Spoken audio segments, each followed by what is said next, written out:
Welcome back to the Unfortunate Sons Sunday Session 32, A Village Worth Fighting For, Part 3. We return from last time in which the party, after having managed to secure themselves a foothold in the small village, managed to decided to go and start exploring the other buildings. Upon which, discovering an unfortunate creature that while inside, after getting its butt kicked by the party, and with a quick little surprise from some bloody bones that attacked poor Ned, the party managed to disintegrate, in a sense, or rather watch the body disintegrate as the creature vanished, leaving nothing behind but the bloody bones that it had summoned.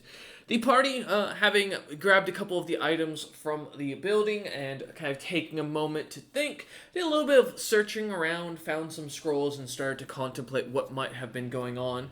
But due to the increase in sudden dread necromantic magic, the party decided it wasn't really worth waiting around and decided instead of going house to house to go and focus straight on the problem.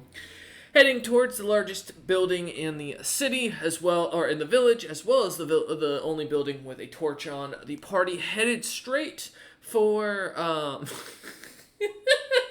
Sorry, I just read the Discord and I see the last message. I was like, wait, what?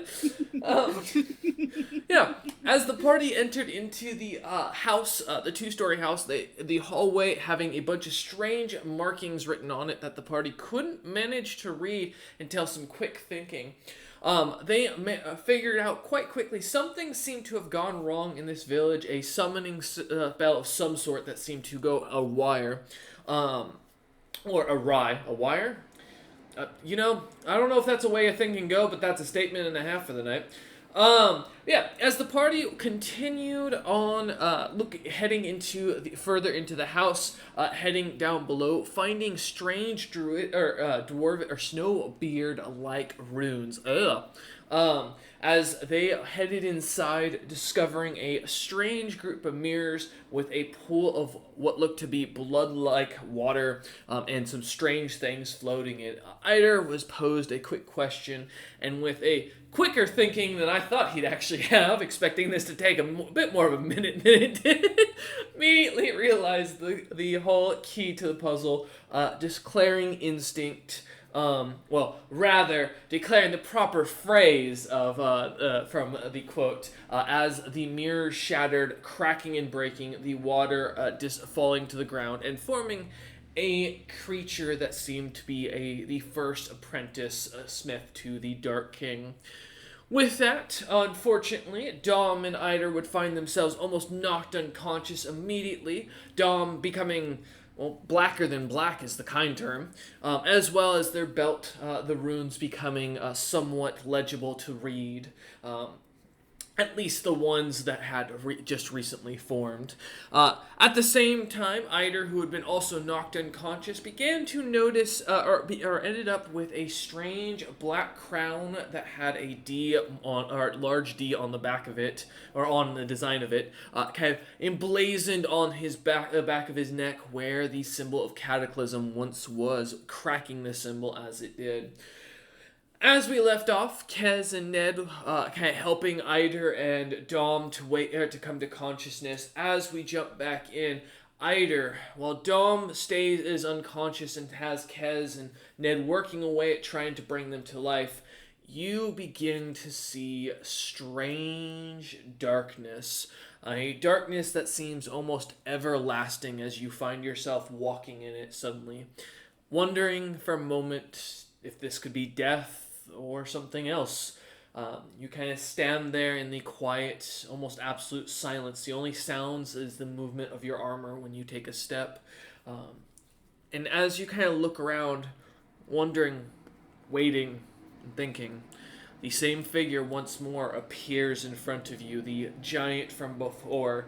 His large hunch on his back kind of almost bright and red and glowing.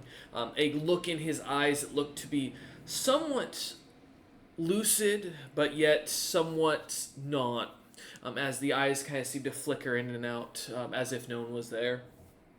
The figure kind of appearing in front of you looks down at you once more as this giant kind of smiles, a creepy, eerie smile, his teeth kind of cracking as he does. His hand extending out without saying a word as you hear the crackling and ripping of his skin. Um, Little bits of ooze kind of falling to the ground as he points out. There you begin to see. The first is what looks to be an amulet hanging around the neck of Domnander, now darkened. The amulet itself, a silvery, beautiful piece, clearly a masterpiece as you look on Eider, but with two large, what looks to be mountain giant fists that seem to be carved into it. You can sense the magic coming off of it, recognizing that this item seems to be of great power, as you see your own symbol, your own smithing symbol kind of marked on the bottom of it, as Dom seems to turn and look at you and smile for a moment. The vision fades as you kind of look on for a second longer. Another pops forth as you see Kesnanok standing in front of what looks to be a almost darkened abyss similar to the one you're facing all around you. What looks to be evil beings, creatures that are hard to make out, but you can feel the horror coming off these creatures, trying to grab at Kez as he seems to pray at a single candle that seems to glow everlasting. Continuously as his mind begins to clear and you can see the shadows pushed away. Again, your own sigil marked on the item.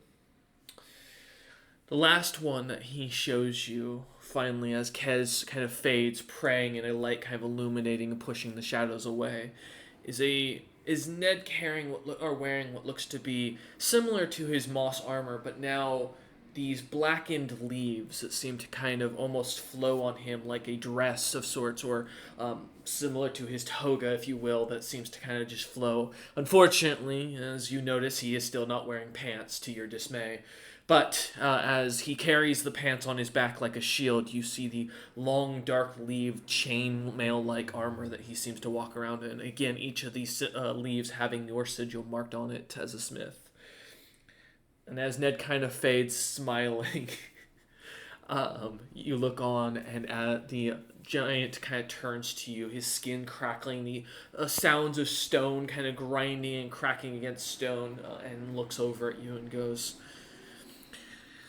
Eider, as the new apprentice to the Dark King, I give you these 3 tasks to start your journey. Complete these and prove yourself worthy of the title of apprenticeship. And only then will I show you the next steps to the grandest of crafts, your true masterpiece.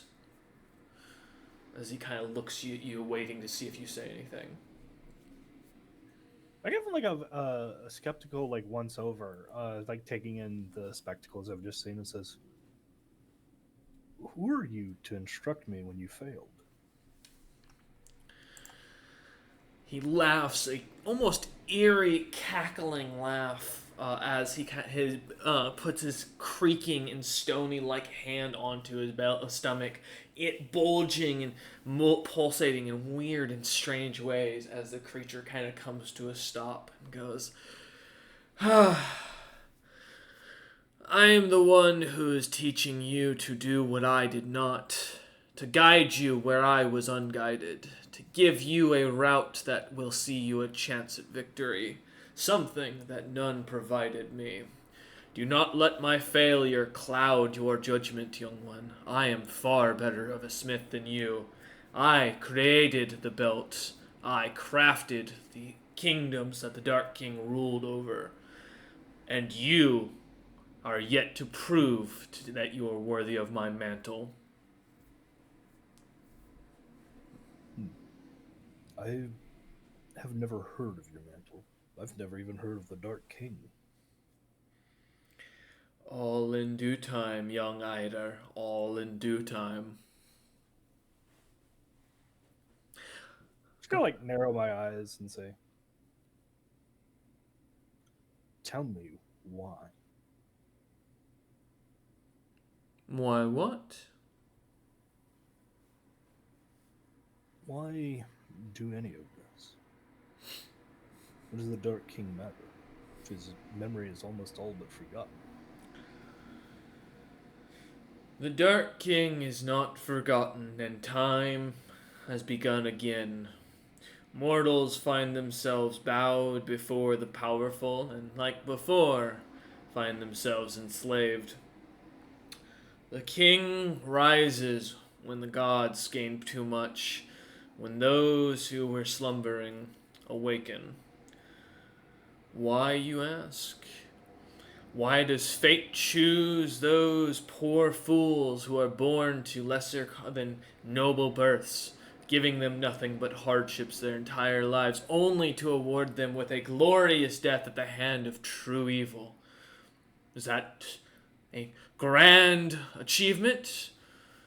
Or is that the saddest story you've ever heard? As he stops and kind of looks at you.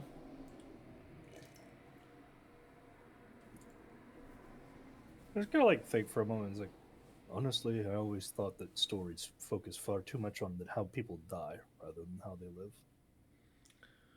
Good. Keep that, and you may see a different ending than what should be expected. What is written by the writer is going to come to pass if you choose other ways. But, as the Dark King chose himself, so must you. As the thing begins to fade and you find yourself kind of coming to consciousness, looking up at Ned and Kez. It's like, it's like full like diver, like. Kind of coming to breathe and looking up, Kez kind of pushing down on your chest, his entire hands kind of covering your chest pretty easily. I am okay. I can breathe. There may or may not be a deck of cards also on your chest. Really, Ned, you're using me as a table. Well, actually, it was Kez's idea. Figured get the most work out of what we had. As you see know Kez. when you were gonna wake up, and it's better you than the floor. And sometimes when you get to slam the table, it's kind of like restarting your heart too. We weren't sure what was going on. Couldn't wake you up.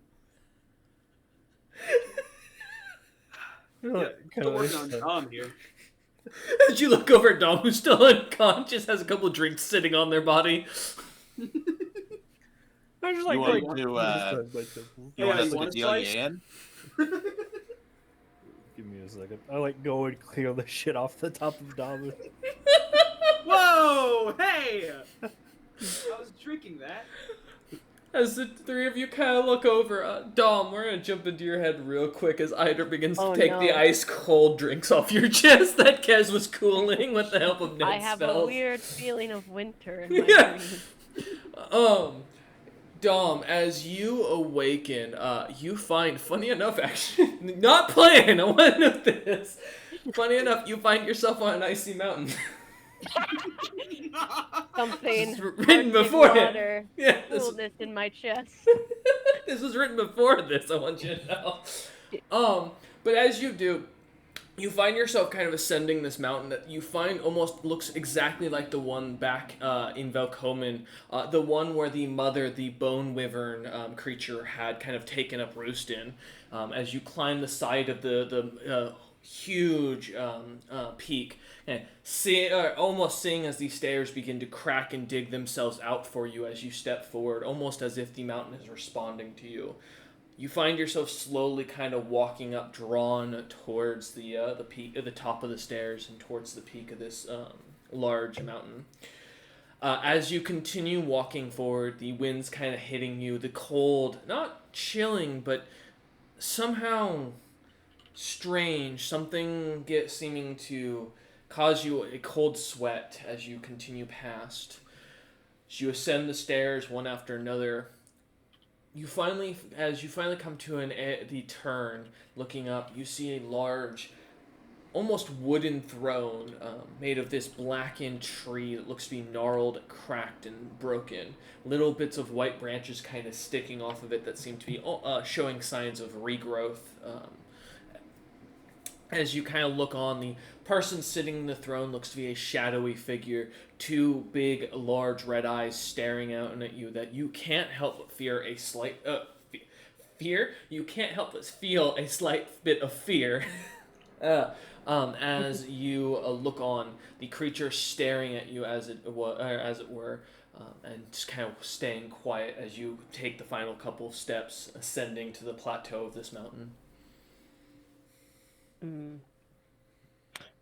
Have I, whilst walking in this dream state, noticed my, increase of size? Yes, you also notice as you look down at your hands, you are dark as hell. I'm trying to remember if Dom heard the words Dark King before he went unconscious. Let's see if my notes say.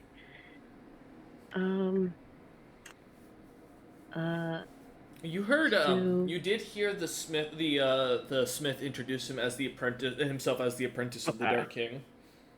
Yeah, that's what I thought. So I think Dom kind of looks down at himself, just can tell the difference in size, his dimensions. He's not sitting as low to the ground. His reach is extended. His skin is now this like dark, like no reflection, no sheen. And looks up at the shadowy figure. Uh, and I think he just stares for a second in the red eyes, trying to glean something. Can I, can I attempt a sense motive? Yeah, why not? It's just what he would do in a situation where he's confused and The alone. bloodline of Domnander. Sense motive I plus have to 10. do it, guys. Yeah, honestly, that's what the next belt upgrade should be. I actually rolled bad. Uh-oh. Dom's not in the right headspace, guys. 8. I mean, you were knocked unconscious by a ton of magic. It's understandable. Also, Kez and Ned are over here using you as a drink table. I'm so thirsty for some reason. I can't explain it. But what are you trying to get? Just a read on the individual? I think Dom is just like, who is this person? Like he doesn't know where he is or what this is. So I think he's looking like, is this a person? Is this just like a figure of my imagination? Is this a demon? Like, is this a creature? And I don't know if he's gonna get anything from it, but he's like trying to determine like, what are you? Gotcha. Okay. As you kind of take a second looking him up and down, there's not much with a sense motive that you're gonna get on what this creature is. However, you get the sense that this creature isn't hostile towards you, but you do get a strange sense that you could be killed in an instant. As you look on, as you kind of almost like a second sense that you are within striking range of a creature that has its fangs around your neck. Gotcha. If you'd like to give me a knowledge history, religion, or or knowledge nature, any of those three, I'll take. Let me check if my nature or religion is higher. I believe it'll be my religion. Yeah, I'll do religion. I know a little bit about religion. 6. 6. Emphasis on a little bit. As you wish that, or as you kind of think in your mind, wishing that Kez was there for a moment. You know this shit. Yeah, as you kind of stare on, you hear, as you think in your head, not really recognizing this figure or anything about them. However, the symbolism and the individual kind of giving a glimpse to kind of make you think this might be the Dark King or an after image of such a figure. The figure kind of begins to speak and goes, "So you wish for another to take your place to assist or to join you in this curse? I can make that happen if you so wish it." What is this curse? What is going to occur? I've been told this belt I wear will lead to destruction of kingdoms, things I care about, but Oh, yes. I don't know that I trust all information I've been given. This thing is shrouded in mystery.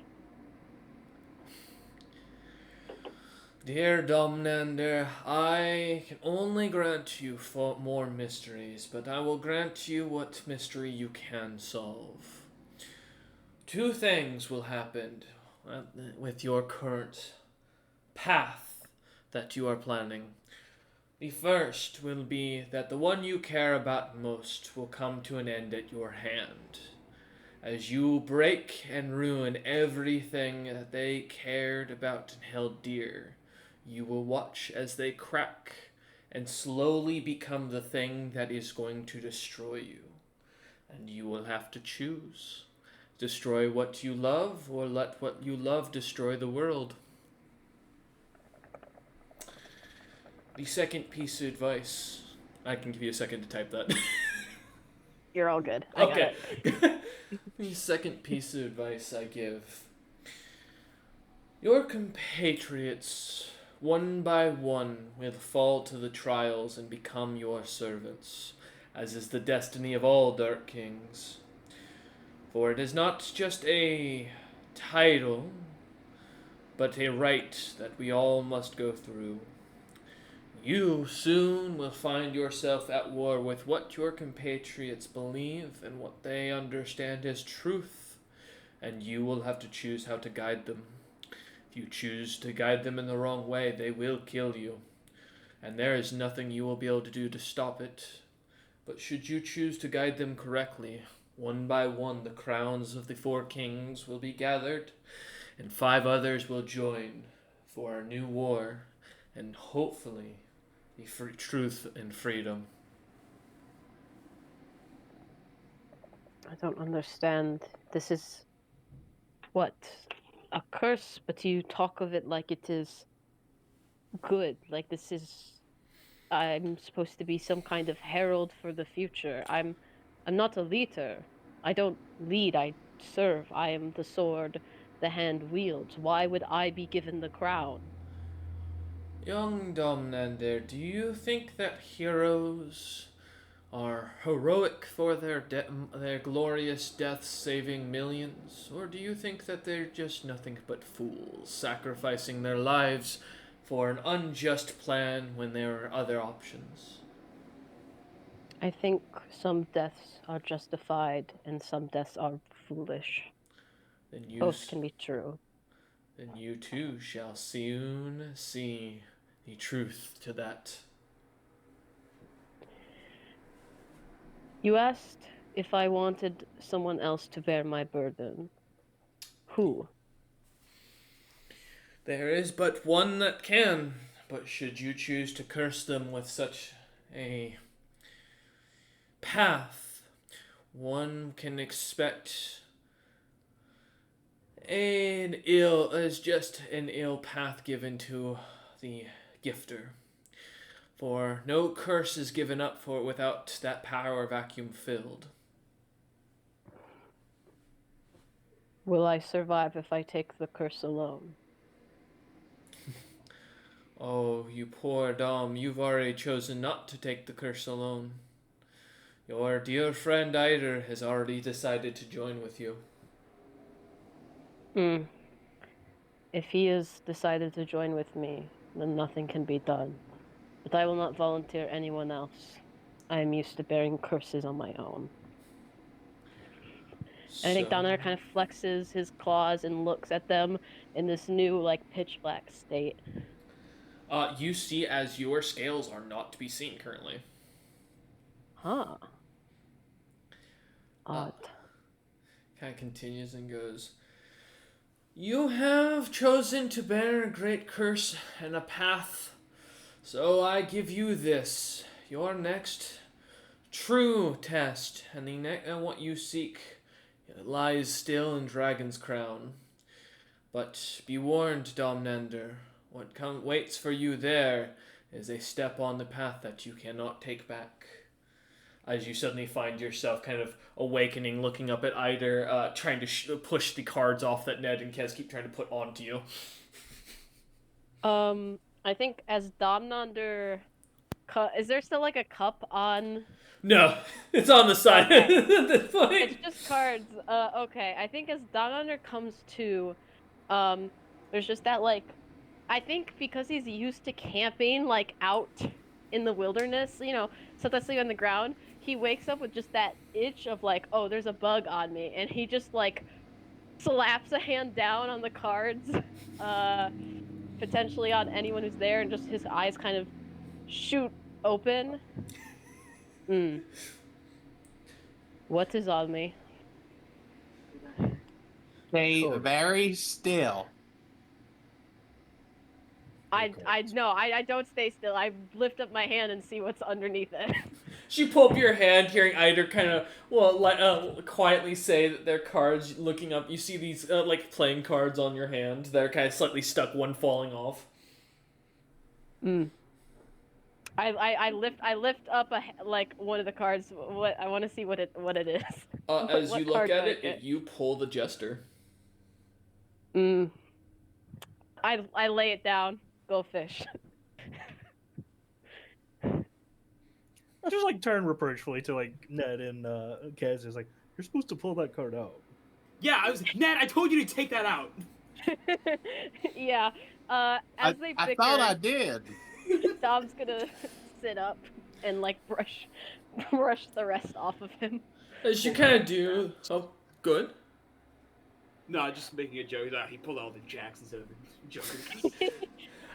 The slight smell of rotting corpse or of the pungent corpse in the corner of the room, kind of still laying there. As you look over at Ned and Kez, who are sat kind of beside you, cards in their hands, a little pile in between them now from where you as you get up seems to kind of fall off. Just go. Oh, I was gonna win that one too. Ned, you ate half your cards. Well, when you gotta eat, you gotta eat. That's not how eating works. I mean, it's No, convenient that's when the not how cards it you works. use our fish, and I hold up. I Just hold up honestly, fours.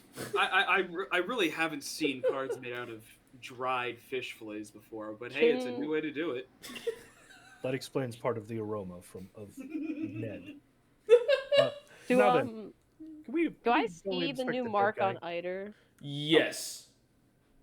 I think, yeah, as Eider, you're like crouched down next to me on the ground, like talking to the others.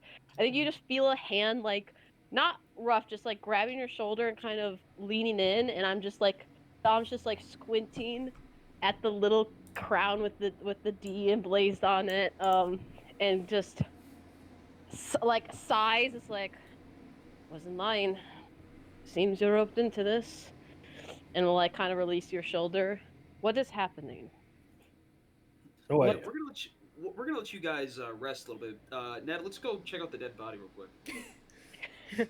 Well, I'm gonna go look Gotta at the loot this dead corpse. tree. As those two start to walk away, Eider kind of looking over at Dom to say something. I'll let you two kind of finish your little conversation here. No idea. I was visited by a perturbing vision. Offered no answers. It's, well, a task, at the very least. I saw a figure in Velkomen, or a place like it. I think it was the Dark King. I don't know. Something on a dark throne, and you see like Dom's kind of rubbing his head as he like tries to recall it. Um, asked if I wanted to curse someone else with this, involve them. I said no. I said I'm quite used to taking things like this alone, but then they said you had already chosen, and then something about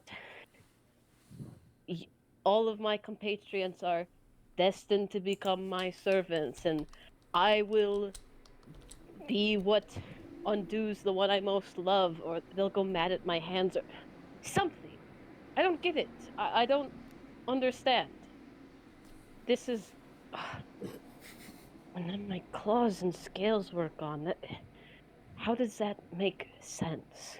And he's like kind of muttering to himself at this point. I just like pat, like kind of placatingly, like pat, like Dom, where it's like, calm down. You're a smart guy, but you do get up in your own head sometimes trying to make theories make sense when you don't have enough information. You could ask these like questions a million times. You don't have the answers to them yet. They pose significant issues, but we can solve them. Can we? Because this is the third or second time now I've been told that I will bring ruin to not just the things I most care about, but the world at large. And I can't remove this thing. And now I'm different, physically different, and you think we're just completely. I mean, I don't mean to rain on everyone's parade, but I am a realist. Optimism has never Don't been you my believe in prophecy? forte. I've never.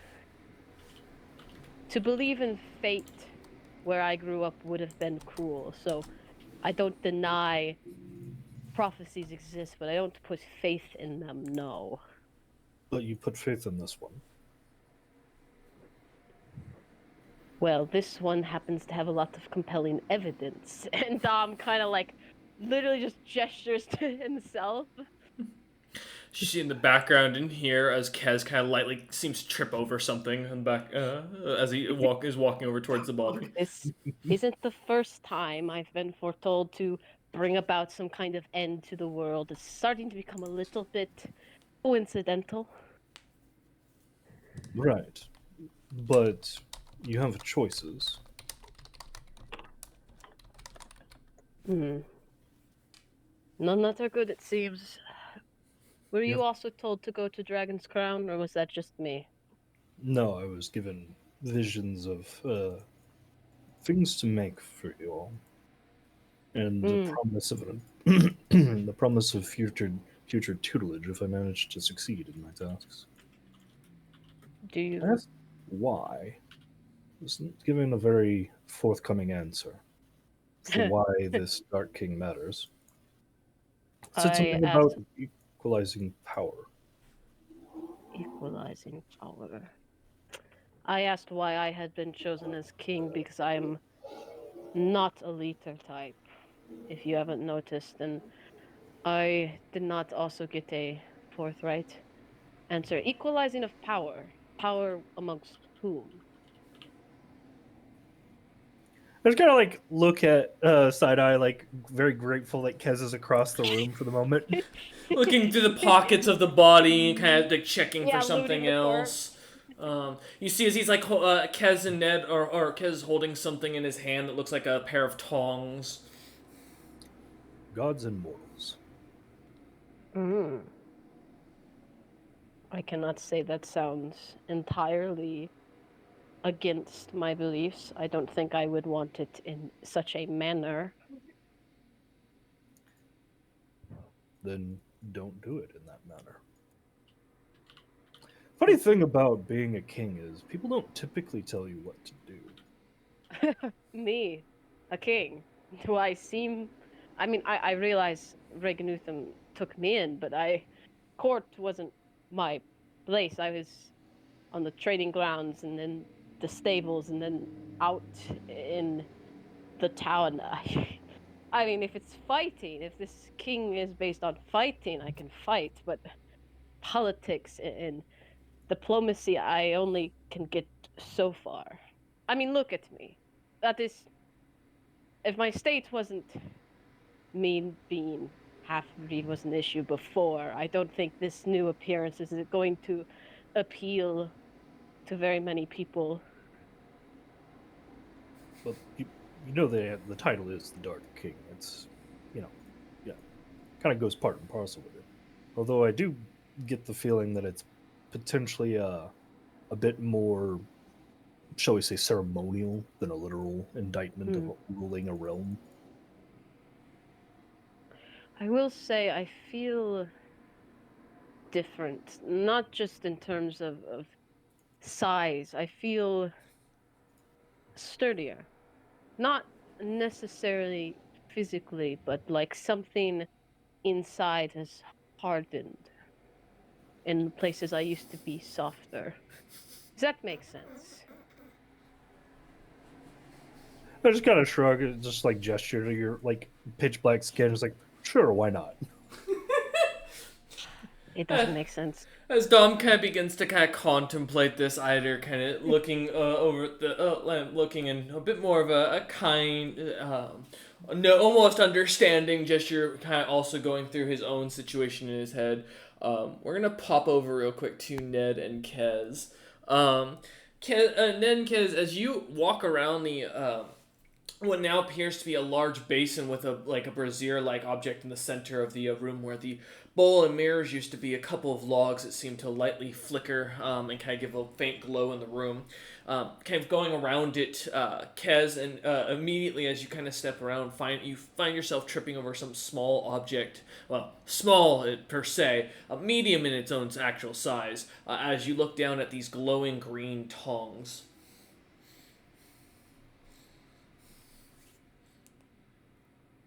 Did I lose Kez? I guess I'll pick these up. Okay.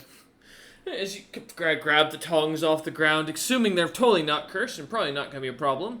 Yeah, taking them in your hand, you see a bunch of strange symbols on there. Kez, do you happen to have Infernal as a language? Unfortunately, I only have Celestial. Which, I know last time I was able to roll to see if I could partially give me a decipher script. Let's see if you let can... me use my just intelligence last time. I did.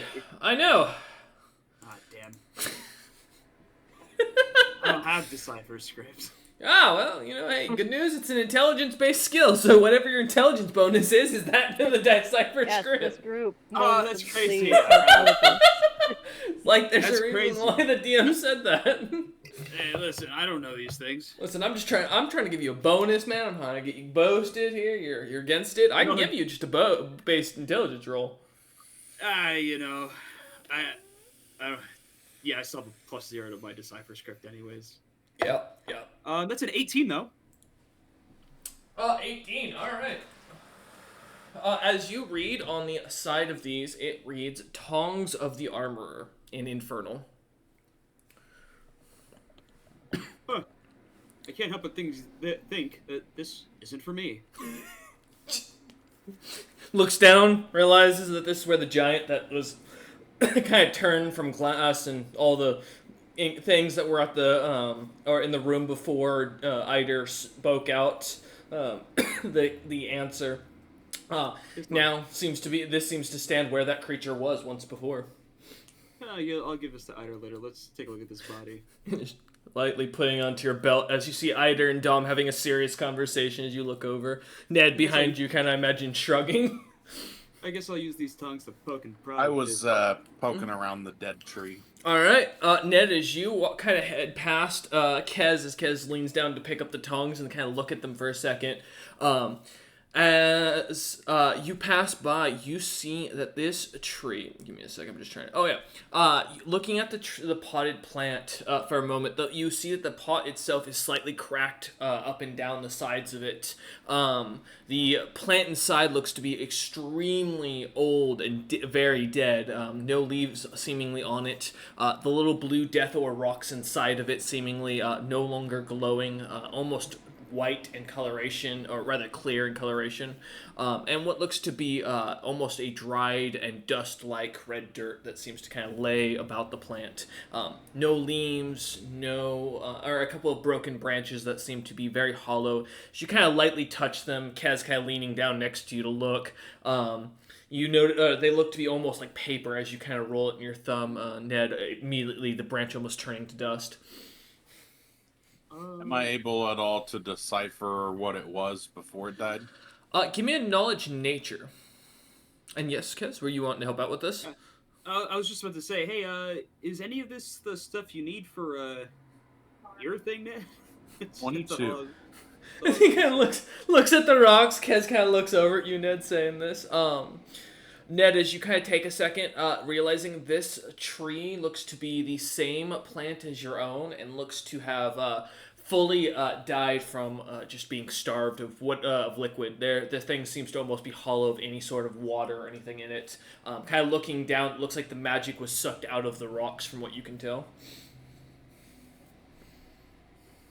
Well, it looks like it was the same thing that I have, but, well, obviously they didn't take very good care of it. Well, you were questioning how you were supposed to set up your own tree, right? Do you want to like take some notes and see how it was all set up, so you would know what to do in the future, and hopefully not it get maybe desiccated? Kind of looking down at it, Ned, you notice that the large death ore rocks are on the top where the tree is kind of like forced into it. Looks like the roots are very loose. A lot of the dirt having sunk underneath the rocks and kind of fallen away from the root system as you look at the tree overall. And you said that the death rocks were Clear. magic was gone. Yep. From your guesstimation looking at this, and based on your roll, you can tell that this druid put the dirt and the rocks in the wrong order. You're supposed to put the rocks at the bottom to let the plant drain, not at the top, as you kind of realize looking at it. Oh, okay. Is the dirt still usable, or is it just? It's very dust-like and seems to have no nutrition from your nature check. Okay. Where do you Well, get dirt like this, anyways, Ned?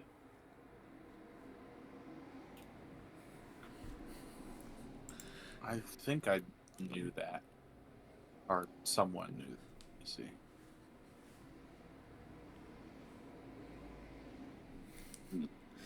So you've got a couple riddles, so that's up to you. You want to go look them up real quick? I think, if I remember right, the dirt that you managed to gather from your roll was, it sounds like someone went to Paradise and stole dirt. Oh, that yeah. And so that was the question, is maybe that was where the dirt was from. Well, from my understanding of it, it sounds like somebody stole dirt from Paradise. Who'd you get this riddle from?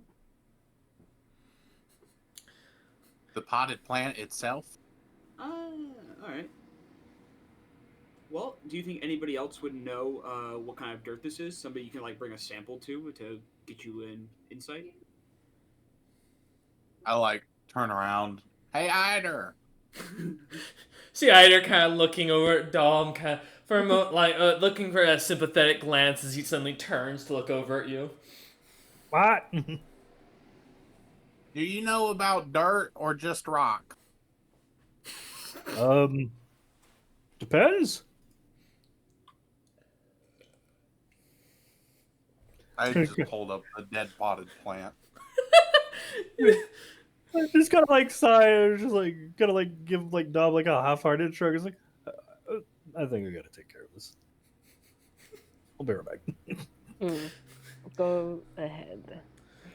Tom's just kind of like eyeing it from a distance, but I think he's gonna choose to not I said, rope into that. imagine Dom, legs crossed, kind of very much deep in thought into Yeah. the whole situation. I think he's trying to meditate more on like what's happened with him. Yeah, I got you. Good. Just look back at Kez and go, I don't know, maybe. Eider kind of comes walking over to you too as you look down at the plant. Eider kind of stepping up. Eider, as you look down at the plant that Ned's kind of holding, noticing the rocks in them are completely clear, similar to when you had made those gems clear. It's almost identical for the effect from what you could tell. Yeah, we've also come across depleted death ore one other time. I can't remember. And it wasn't colorless. It was dim and just a deep, like just a dim blue from your note. Oh, that's right. It like turned into like basically just like a normal rock. Yeah. So these are like fully like see-through. Mm-hmm. Oh, okay, that's fucking weird because I don't even know what the hell I did. It Lyrium. was just, yeah, it was just like a random lyrium backfire explosion. Huh. No, that's Hunter's explanation for you to say. Is it just lyrium is the answer half the time. Oh yeah. There's no real answer. It's just that's it. I mean, that's what happened to the stuff last time. Yeah, that's literally just the title. It's just lyrium. There's no how. It's just that. Hey, anything weird that happened? Lyrium. Hilarious. Lyrium did it. But yeah, as you look in, I will say it looks like the magic, like there is not an ounce of magic coming off these things, like at all. Not the faintest sign. It doesn't feel like there was ever magic in these things, or in these rocks. The dust itself, though, looking at it, it does have a red coloration, but as you kind of take a look for a second, Eider, you're 100% sure it is not iron, nor does it seem to be metallic dirt.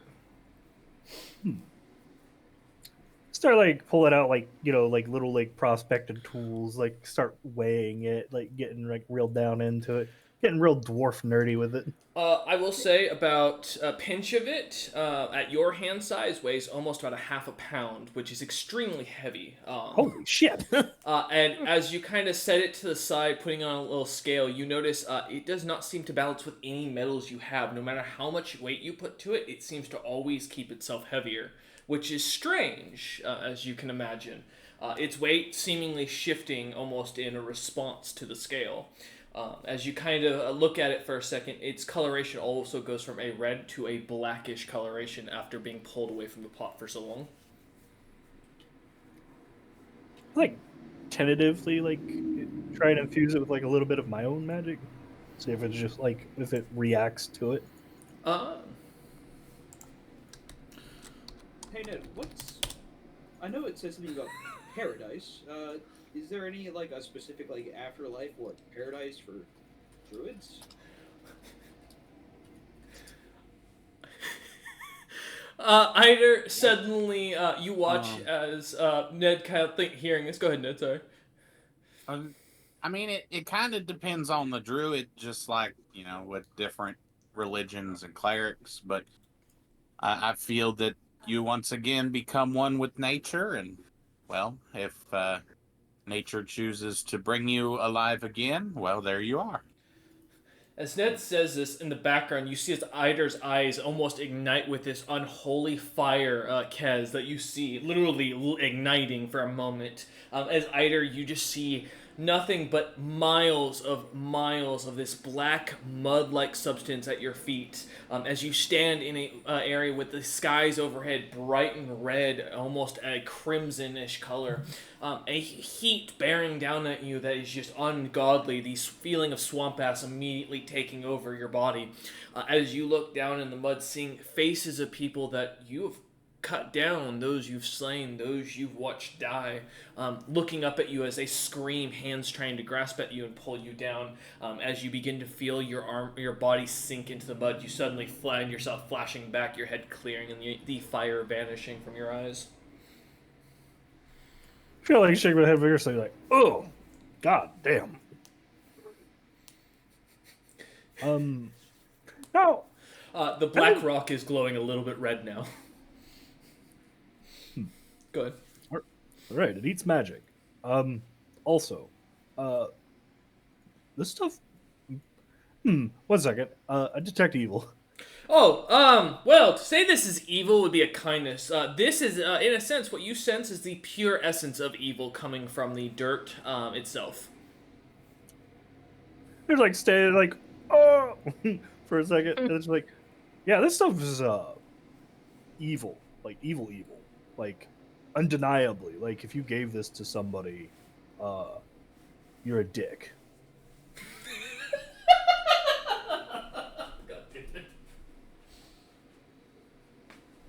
How evil is it in comparison to like Abaddon, though? For your own knowledge, just a note, this seems to be dirt from the imagery you just saw, you'd guesstimate from Moors.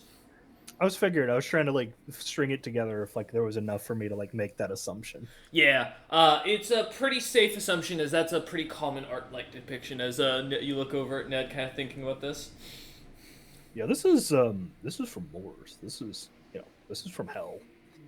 Well, that's definitely not paradise. No, it's not.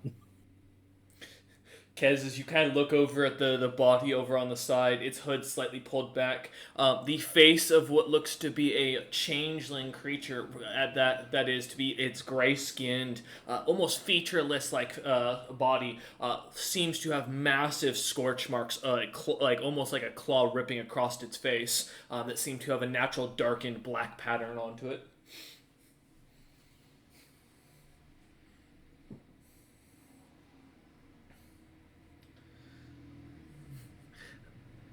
Kez is just thinking, give him a minute. Sorry, I was muted and I didn't mean to be muted.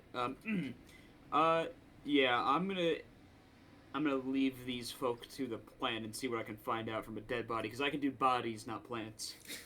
Let's take a step away as the two of them look at it. I will say the strange burn-like mark on the face looks almost as if you see the same almost unholy fire slightly burning on the creature's or on the body's face, similarly as you just saw Eider's eyes a moment ago.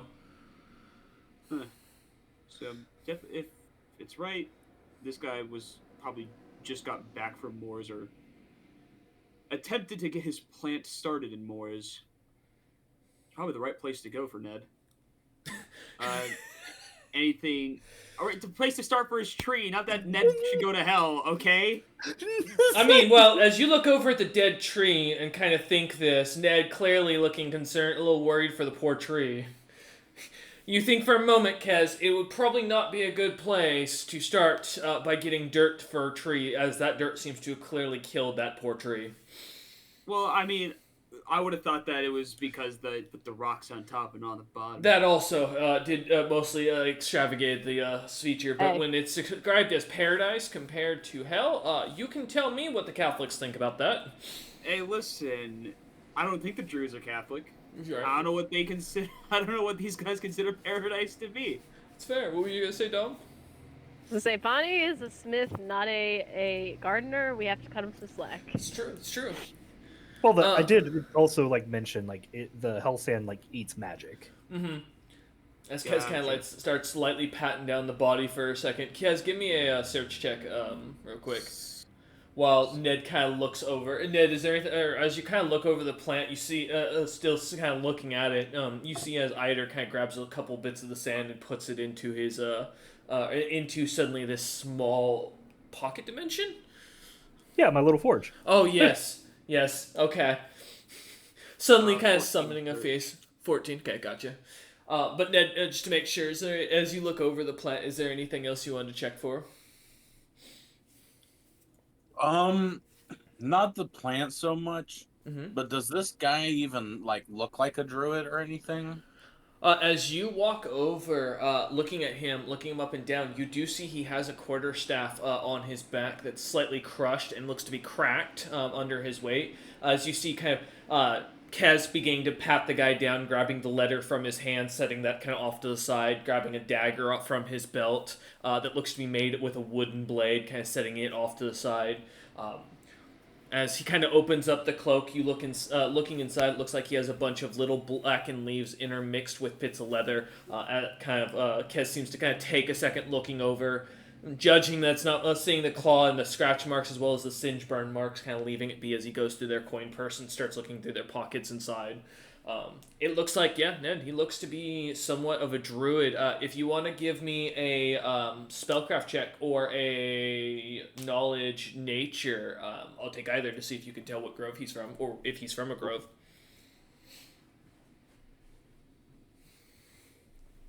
I'd help you, but I physically can't know that knowledge. You recognize this Nature, if it matters. Oh, yeah, actually it does. Okay, that actually helps. You recognize the symbol that as Kez kind of seems to pull out what looks to be a... First, Kez thinking it's a holy symbol, pulls out this strange, what looks to be a wooden necklace with little beads, and then it comes to a small, amulet that has a mountain of what looks to be bones kind of underneath it. A single small little throne at the top that seems to be carved in detail, and what looks to be something sitting in it, but it's too small and too kind of intricate to or too poorly carved to really tell what the creature is. You'd guess it to be some sort of small, could be a dog, could be a cat. Could be a rat. I mean, it's hard to tell as it looks almost childlike in its design. But as Kez kind of looks at it, realizing it's not religious, pushing it aside, you recognize this as the Grove of Final Paradise. He got the wrong directions to get there. Yeah. And to your knowledge, Ned, the Grove of Final Paradise is supposedly an ancient grove that got wiped out a long time ago that were said to have been trying to bring an ancient god to the material plane to wipe out all life and bring them to paradise. They're kind of basically a death cult, but more Kool-Aid than go out and stab people. Well, I would give out that information as I recall it. Shit, wasn't there a cult that we were supposed to find in the Genasi lands? Sorry, there's something here. Kez, as you kind of pull out what looks to be a small, let me pull up my note for this. Yes. What looks to be a small, intricate gold or silver hammer, kind of in the or in this small type 1 bag of holding that you find on the individual's belt. Pulling it off them, you find about 2,000 gold pieces, which you kind of put aside just in case. Don't want to let that get lost anywhere. But absolutely. As you pull out the tiny warhammer, looking at it, it immediately expands in your hand, and you recognize this almost immediately as you see. You don't recognize the item, but you recognize the holy symbol almost immediately as you see the white wooden small shield of hands kind of grasping in a circular form, designed into the pommel of this thing. It already glowing with slightly divine magic as you feel it in your hand. Why did he have this?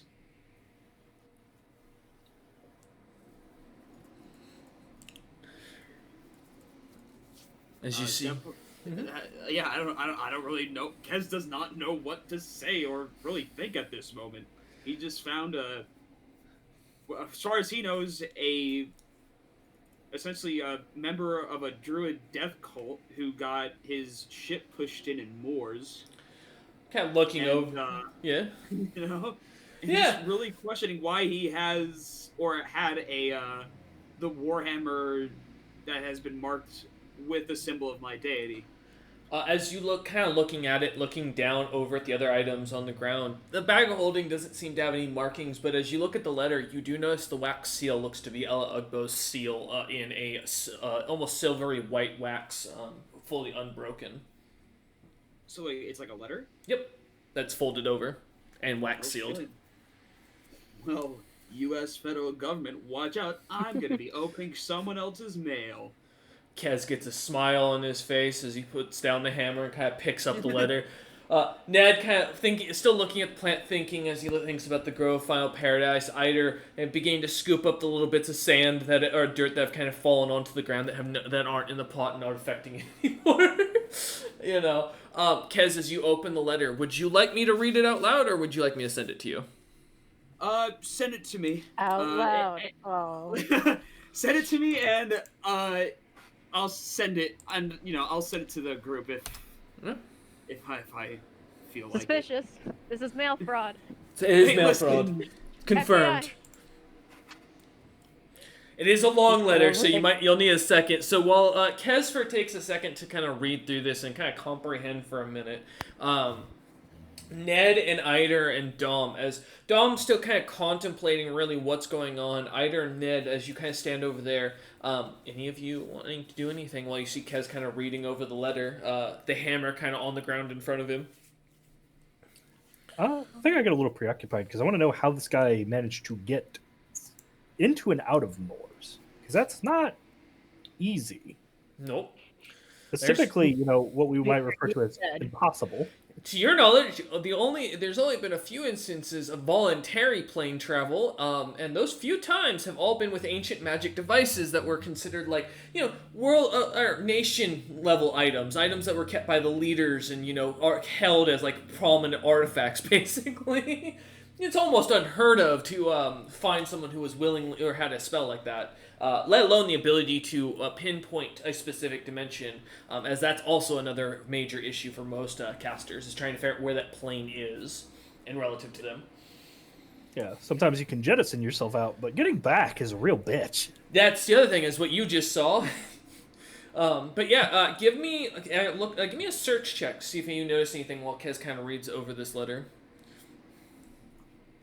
Search check, go. 18. Okay, and then Ned, as you see Eider kind of step to the side and starts kind of looking through the pocket, seeing if there's anything that Kez missed while he's kind of reading this letter. Is there anything you wanted to do?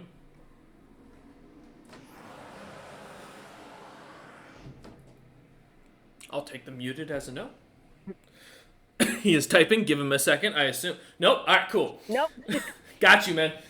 I think I caught him mid bong rip, so give him a minute. All right. Yeah, I called it. All right. So as you kind of look through his pockets, Eider, you do find what looks to be the remnants in his cloak of what looks to be burnt scroll bit pieces.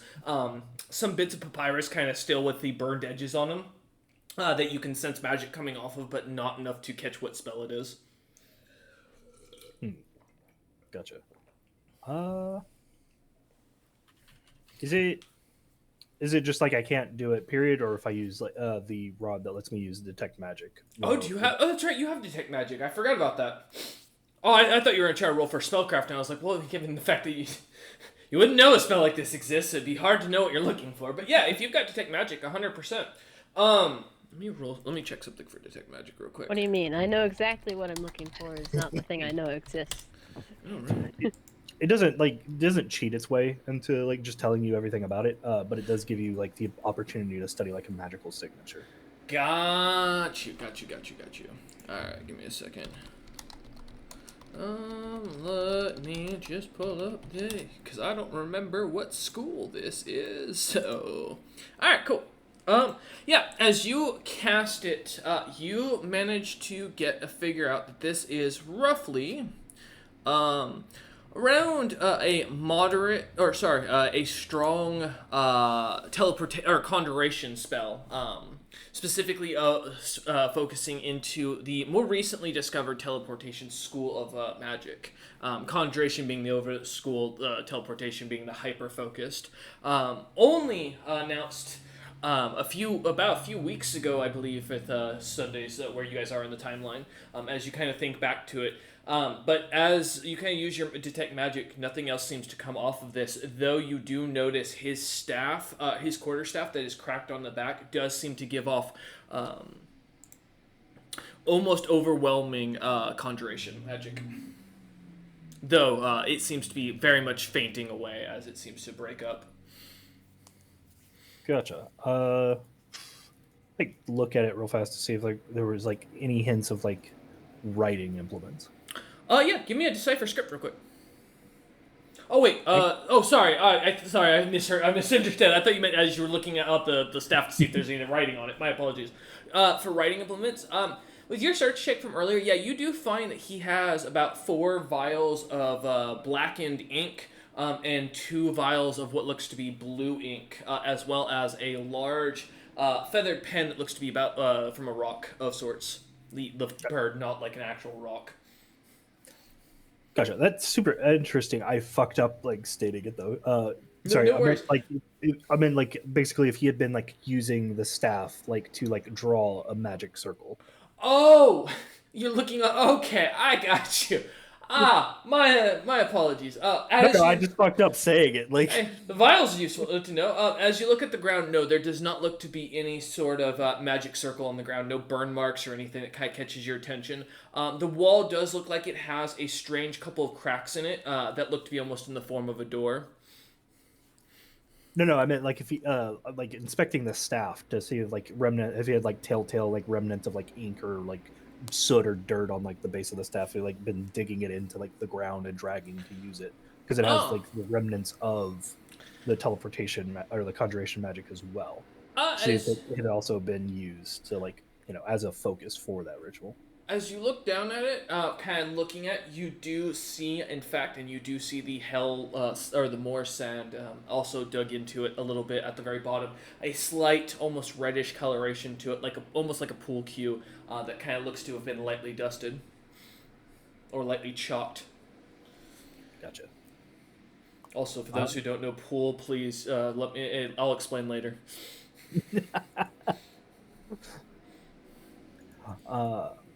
So at the very least, he's used it as a walking stick. It's not conclusive as to whether or not he used it as like a ritual implement.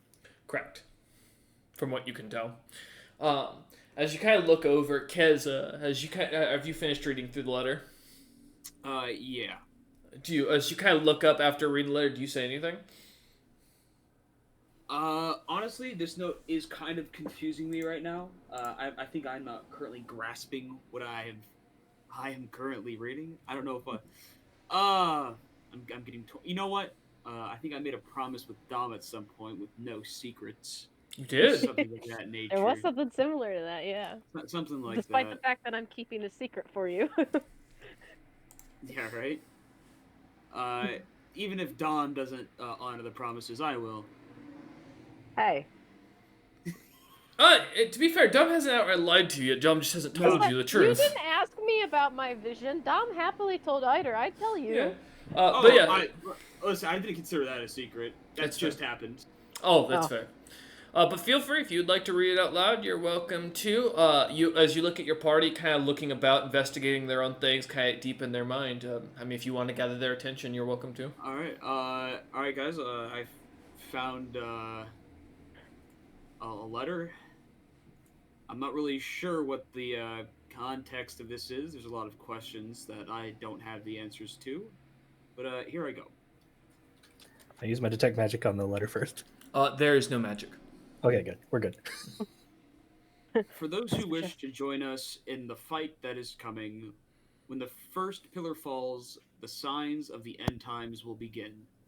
You know as well as I, Great Dragon King, the world cannot stand another attack. The truth must be let known, and the world must hear of Ella Ugbo's truth, before they stir and change the world once more. The Regan Utham and King Movasi have already fallen to their influence. Signed, Mitra the White Hand. Can you copy paste that? I got it. I'm done reading. P.S. I believe I have been found. It seems they have sent a new pact holder to do the work they could not finish all those years before. I am headed to the Regan Utham's capital. If this letter is found by another, I expect they have killed me. I ask you to pass this letter on to King Nolathom, and beware the Elder Lion, for he stalks the shadows as one of their servants. Though I wonder for how long they can keep the old lion chain. That's it. Elder Lion or Elder Lion? Oh, here I'll post it. Yeah, Yeah. I'm about to face Oh, you're going to. So I have a theory. That'll save me the time. There you go. Yeah, I'm gonna put it in our Sunday plan place. There you go. Nice. Also, I do want to reiterate that I had also sent I pinned in our Sunday plan place the last vision that I got with all of the pillars. So if you want to take a look at that, because my vision of the pillars might be associated with this letter. That makes sense, considering it's apparently also coming from someone who's using the iconography, if not necessarily the beliefs of Ella Ugbo. Mm-hmm. The only thing I'm confused about this letter is if that the truth of Ella Ugbo is a good or a bad thing. Yeah, because that sounds like a top secret. Yeah, I think Dom looks at Kez at that part and goes, "Do you know what her secret would be? Her truth? Sounds big." Well, it's a death cult, so possibly death. I don't know. Maybe it has to do with this hammer. Maybe this hammer holds the truth. Something about her truth makes it sound like her truth isn't well known, which to me seems like...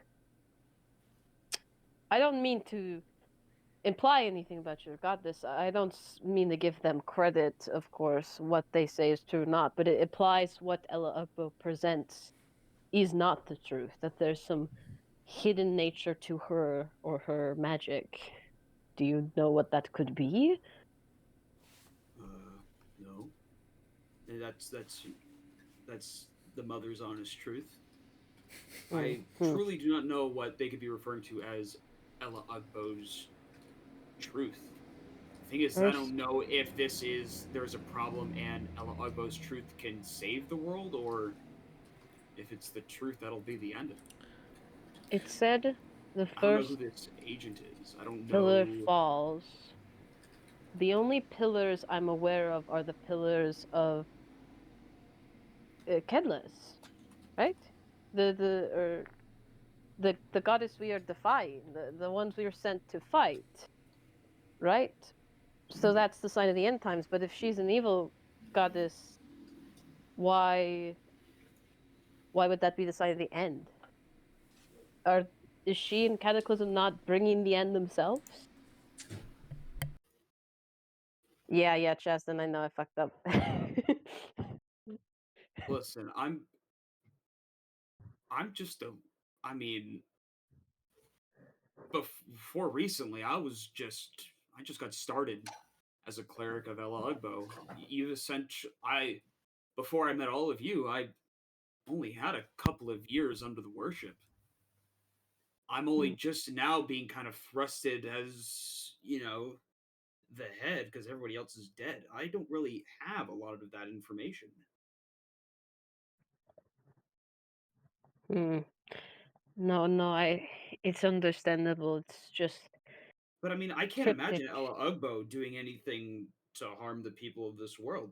I mean, certainly she presides over death, but she's also a bringer of life.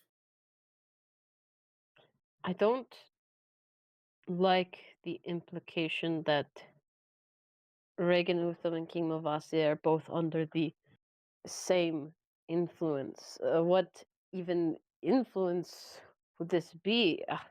Not to mention the fact that it's so convenient, isn't it? That it falls into our hands, given Utham's connection to us. Not to mention, I was just told to go to Dragon's Crown. The thing is, I don't even know who this letter is to. This seems kind of like a letter that what like if you find it, it's the doesn't look like it's directed to anyone. I will state, just for Kez's own note, this letter is directed towards King Nolathom, who is a Dragon King. He's Well, yeah, the crazy mystic. oh yeah, I kind of got that, of course, to bring it to it, but is there like any other like weird text or something that is undecipherable? Because it doesn't look like anything. I mean, maybe he'll be able to gather something off of this, but I don't know. I However, what do we know of King Nolathol? Like, what is his lands? 'Cause So publicly and without a role, he at current time is known to have recently been in the news for beginning building of the city. He's also known as Nuts. Those of you with a noble background, which I think is really just Ida and Dom is not a book reader, so Ida really in this case, public knowledge would be about Nolathom is he basically got his butt kicked multiple times by the other dragon lords, as well as the king of the dragons, and got kicked off the continent of Krikek. He lives a few thousand miles to the west of where you guys are currently. Is his territory past the Crystal Giants. So on the Drafika map, he is one of the southern kingdom, or he is one of the southern kingdoms on the southern continent. Most notably, he is crazy. He is known as a mystic, notably nuts, and as unpredictable as all hell. Beyond that, he's also known to be a black dragon, and he has a pretty hefty hate for most dragons. Yeah, give everyone the basic rundown. Oh, sorry, you said what about giants? I wonder what he feels about giants. Nolathom? Well, basically anything that's not believed to be either A, subject of his, B, a tree, or C, a spirit he can't punch, he usually attacks or tries to kill. Though some believe that he is working with a group of elves that are said to live in his territory, and has been working with them directly to build up his grove, as they're calling it. Because you said this letter had the mark of Ella Ugbo, right? Correct. So I can't imagine that this is a letter meant to damage the reputation. It seems like it's someone of Ella Ugbo. Well, no, because it was Mitra who wrote this letter. Why would it be stamped with Ella Ugbo's symbol then? Nature's the guy. Mitra's her champion, yeah. Oh, that's right, the freaking succubi. Mm-hmm. Man, you showed how much I remember about my own deities. Lord. To be fair, we've been on off session for like 3 weeks, so it's okay. New year, new goal, right? Remember as your character. Sorry, go ahead. was this person heading to Reganutum's capital is what I don't get. Well, I mean, we found him there, didn't we? On the road. Sure. If you would like to, Dom.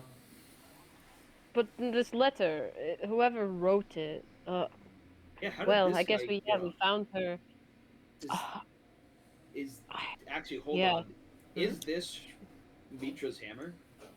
As you look down at it, it is not, as it looks to be almost strange in its design. The being made of pure palladium, the thing seems to almost glow as you look at it on the ground. Do you pick it up again? Yeah. As you kind of pick it up, you do see suddenly the runes kind of glowing on the top of the hammer that read in common, all life is sacred, all death should be respected, for they are the shield of legacy. As you look at this, the runes themselves kind of lightly glowing, the hand-like shield of the holy symbol itself glowing as well. Dom, yeah, you have no idea. Is there? I like start like walking around the chamber because like this is like a demiplane from what I remember, right? Mhm. Like, it's not just Correct. formally connected to like reality. Yeah, from what you guys could tell, it looks like they summoned the wrong creature from what you guys gathered last time. Gotcha. Is it like? Sorry, just double checking. Like, did we get the impression like the guy teleported to this room, or was he like brought in here? Oh, you didn't see any markings of him coming in here. He just looks to be he just looked to have been here, or appeared here after you passed out and woke up. You didn't see him there when you came in here originally. Gotcha. Oh, question. yeah. That magic that we were sensing flowing to this place, Uh-huh. is it still able to be sensed here? Give me a spellcraft check.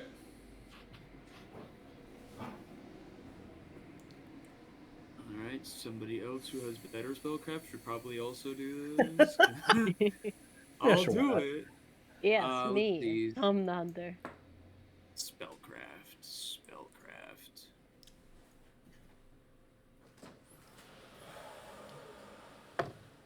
2. It's a good thing that that Ida rolled a 28. Kez, you don't sense any more magic, and that makes you worried. As you look down at your items, kind of looking about the group, nothing seeming to glow. As Eider kind of looks about as well, catching what you're doing, kind of catching on to what you're doing, as he looks about, no necromancy magic can be sensed currently. I thought as much, considering it's like sealed off, so it's nearly impossible to tell like things from across planes. And it's like technically a demiplane is across a plane. Mm-hmm. I do want to start inspecting this fucking thing though, because the fact that he teleported into a demiplane is suspicious as fuck. Mm-hmm. Because that usually means that like there's something that probably is trying to redirect him to transport into it. And given the very deliberate nature of this entire chamber, I'm not one to believe overly much in coincidence. Eider, quick question. These are for you. And I give them green tongs. Like, look at them for a moment. It was like, yeah, probably already cursed. And I was like, take hold of them. As you take hold, as you look at these, give me either an appraise, or I mean, you can. I will say, for your detect magic, it is minor, and I believe. Let me double check what the school is here real quick. I don't remember this spell off the top of my head. What school it is? Transmutation. Interesting. You wanted to give me an appraise, or wanted me to give you an appraise? Yep. All See right, if you recognize. Well, that's a 12. Yep. Nope. You're not familiar at all. However, I will say you do recognize the metal these tongs are made out of as adamantine. Like, give him like an appreciative, like little clack, like you kind of like do with the tongs. You're like, nice, very well made. Like think back to like lightly before I passed out. I was like, there's like no motion to like the middle of the floor. It's like, these were the things that the guy dropped right before I passed out. She'd look up at Kaz, kind of waiting to see if he says anything. Mm-hmm. Kez shrugging, not having much of a memory, having been. We cut back to a quick scene of Eider like having this serious talk with this creature just forming out of crushed mirrors, wood, and other things. Kez staring at a beautiful butterfly that's flying by. I just like nod very stoically and start inspecting the chamber once more. Eider slowly realizing heroes are really not the brightest lot, are they? As you go walking around, are you looking for anything in particular? Just what I was saying earlier is like this cause of like why this To be guy honest- teleported into the chamber. Gotcha. Give me a spellcraft and a search. As it's just a background image of Ned turning into a butterfly. Kez going, wow, as he watches him flutter away. Dom, be full honest. serious, looking ahead. I didn't even hear the question. I was typing something into my my inventory, the hammer and the thing, when you Gotcha. I got caught off guard, so I really don't know what you said to me. That's all good. It's okay. It's funnier this way. 14 and 27, as you go looking about the room, kind of walking around, you do notice there looks to be a couple signs of on the one of the back corner, or sorry, the I'm trying to think of how to describe it. Give me a minute. All right. As you're kind of looking at the center brazier where the mirrors were once were at, off to your right, an indent in the wall, a slight indent in the wall where it looks like two statues, one in each kind of corner, kind of stands. Looking over, you do see that the statue over there looks a little bit broken and cracked, some small burn marks on it. As you kind of walking over there, you notice the residue of a high-end spell, an almost overwhelming conjuration spell. Wait, hold up. Let me make sure that's correct. Yes. An almost overwhelming conjuration spell that you do not recognize the School of Magic from. You also, as you look about, notice a couple of what looks to be marks on the ground as if something had stabbed at it and burned the rocks or the stone in the floor.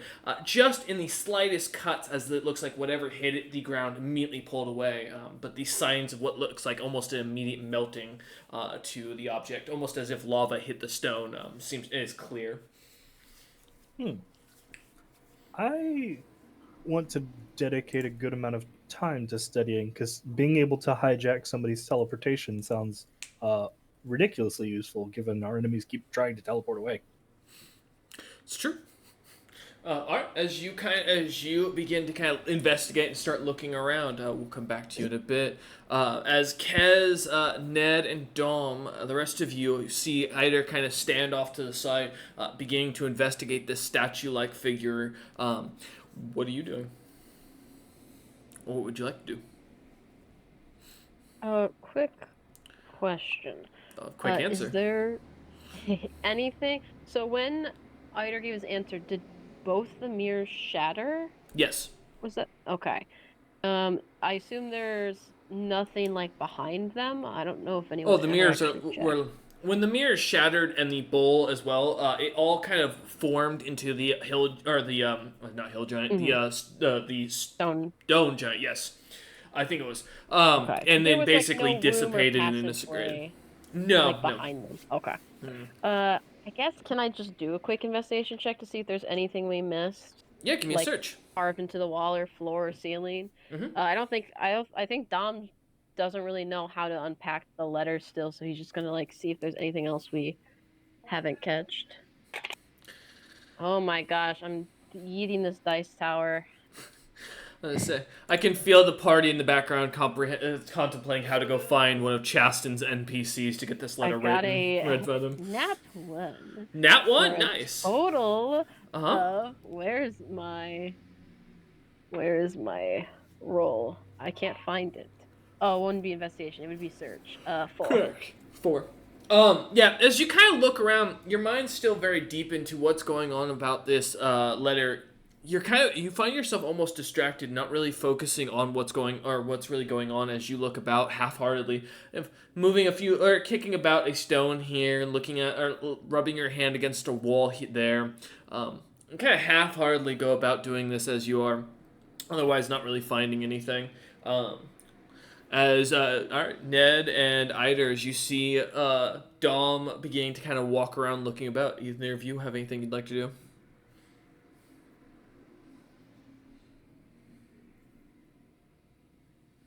Is there anything else in or around the room that we haven't like interacted with or looked at yet? No, other than the like I said, the corpse having pulled off everything that you could. Looking about the room, you'd like I said mention, or I had mentioned last time when you guys had come in, the strange drawings that I assume Eider made note of. Um, hopefully, huh?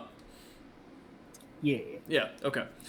Say, 'cause if I have to pull that up, give me a second. But yeah, with otherwise, there were no other kind of things that kind of caught your guys' attention amongst the place. The plant, the body, the brazier itself being very normal. The wood just having, or the wood in the brazier itself just having replaced where the mirrors were to give a bit of a faint glow to the room. Otherwise, nothing else catches your attention immediately, Ned. You can give me a search check if you want to see if anything else catches your eye, though. Sure. You mean Ned and Kez? Yes. Sorry, Eider. I go through the name list and it's just one after another here. But I mean, yeah. Oh, nice. A 2. I think the dice roller's really telling you guys you shouldn't be investigating any further, apparently. I am looking in the exact same spots that Dom looked in. Yep, as you just kind of follow after Dom, kind of lightly tapping the wall, just to see, looking at the ground, kicking the same rock a few more feet over.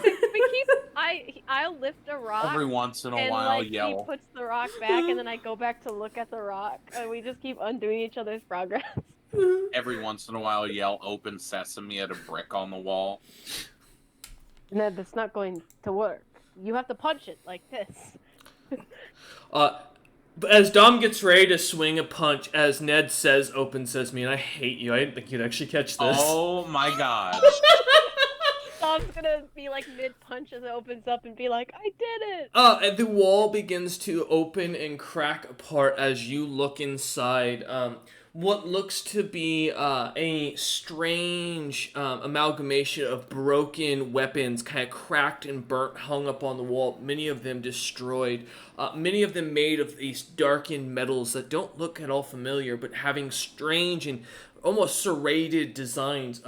They look like they're all implements of almost immediate torture and pain, not a weapon to kill someone, but to cause immense damage, irreparable damage, as you will. Kind of looking through them, most of them seemingly having strange symbols that none of you know, or I believe know the language of, but you do recognize the language as Abyssal, having seen it enough times now.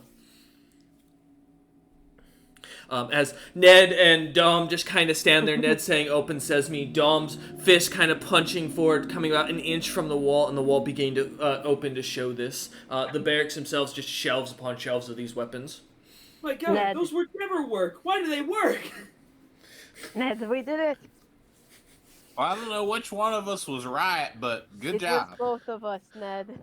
In the background, as Eider looks down at the rock he just moved that seemed to open the doors. He looks up and looking up at Ned and Dom and just shakes his head as he continues going about what he was doing. Let them have their happiness, right? We must. I'll go We and like look at the jump weapons. high five. Yeah, we jump high. First good thing to happen all night. Ned, sorry, Dom jumps quite high in comparison now that Dom is so tall. Yeah. Oh, I weigh more than I used to. Ned, as you go to high fives, kind of smacking Dom lightly in the face instead of being able to reach as high as their hand. Look, my bad. That is not my hand, but I appreciate the effort. As you two look in, Eider kind of continuing about his investigation, Kez kind of just baffled by the situation. Do you two head into the large, what looks to be armory? Yes. Alright. Weapons are Eider's forte, so I would probably, wait for him at the door. Okay. As Dom kind of seeing this, immediately turning to walk in, Ned kind of looking off to where Eider is looking over the statue that's, or the figure that's kind of got marks around it, investigating everything as he can. Dom, as you head in, the weapons slightly begin to glow. Give me a will save, Dom. I knew it. I was like, blackened weapons, the Dark King. I might be able to activate something. I didn't think it would activate something in me. Okay, I'm moving all the dice out of the way. I don't trust this dice tower. We're rolling raw. We're rolling without it. Smart. Ugh, only marginally better. Hang on. My will save is high, though. I hope so. It's probably not going to be high enough, but... Well, you know. Actually, 16? Dom, you begin to hear almost 100 voices in your head immediately start clamoring, calling out to pick me! No, me! He's got rust. He couldn't kill a god if he shoved it in his toe. That he's poisonous. He's only seen the rectum of a dragon. As the weapons start shouting, almost each of them begin to give a faint glow to them as you stand looking around, and the hundreds of voices kind of giving you almost a light headache. Enough! Speak one by one or speak not at all. And Dom will just yell out, and I'll roll intimidation if I need to. Yeah, go ahead and give me an intimidation check. First time I've done that in a looks while. into the armory at Dom yelling. screaming, And and the then back at silence. Eider with a little more concern. Kez, Yeah, as you also the hear entire this in the party. background. Hang on, I'm moving all my dice out of the way. I want a full blank slate when I roll for this. While Dom rolls for that, Kez, are you gonna head over to the door, or are you gonna stay where you're at? I guess I'll go and see why Dom is speaking to items. Okay. What about you, Eider?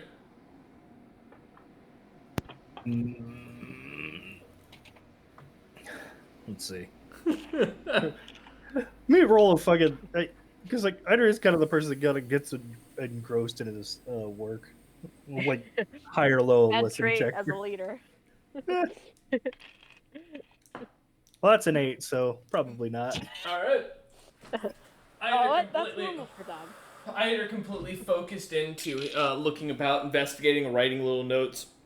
Very interested in the intricacies of the design of the damage that all around the room, trying to figure out what happened, who happened. Wait, hang on a second. Are there trying any to- little pebbles on the floor? Huh? Are there any little pebbles on the floor? Oh, quite a few, yeah. Can I lightly toss them at Eider? Go ahead and give me a d20 plus your base attack to see if you can hit him. It'll be non-lethal damage, but let's see if it even goes His through armor? Hell no, I can't, but... You can try.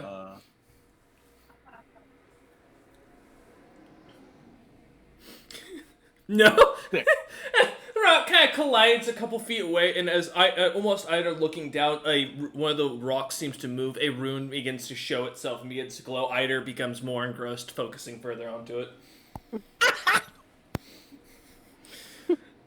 Ned, as you look over, Surely this can't go poorly.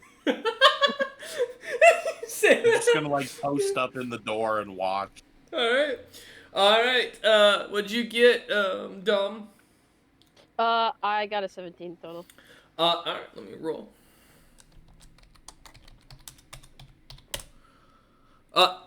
They are not intimidated. In fact, you hear the voices get louder and angrier as they begin to shout at you, calling you a whippersnapper, saying that you couldn't wield a sword if it bit you in the ass. I don't wield swords. I'm a monk. I What- use my fists. I don't need you. I don't need you. I certainly don't need you. Dom just starts Like- pointing and shouting at random shattered weapons. You, on the other hand, maybe we talk later. I like the look Maybe, of you. hey, But you and I, maybe we could talk. You. Ned and Kez, as you hear Wait, Dom going what? nuts. What size are these weapons? Are they even huge, or are they like They large or medium? range from tiny to huge. I can't even wield half of you. What do you mean wield me? Am I gonna put you in my pinky finger? Ned and Kez, as you stand on the outskirts of the room, like looking in, Dom seems to be yelling at the random shelves as they walk, or as he walks around, just pointing at them and insulting the weapons. Maybe he has gone off his rocker. Do I hear them? Slightly. Here, However, I'll wait Guys, you're until kidding. he tries to fight the swords. Can, yeah, can I press further on into the room to see if there's anything else other than a bunch of talking weapons? as you look about, there seems to be multitudes of weapons just everywhere. There does not seem to be anything else in here.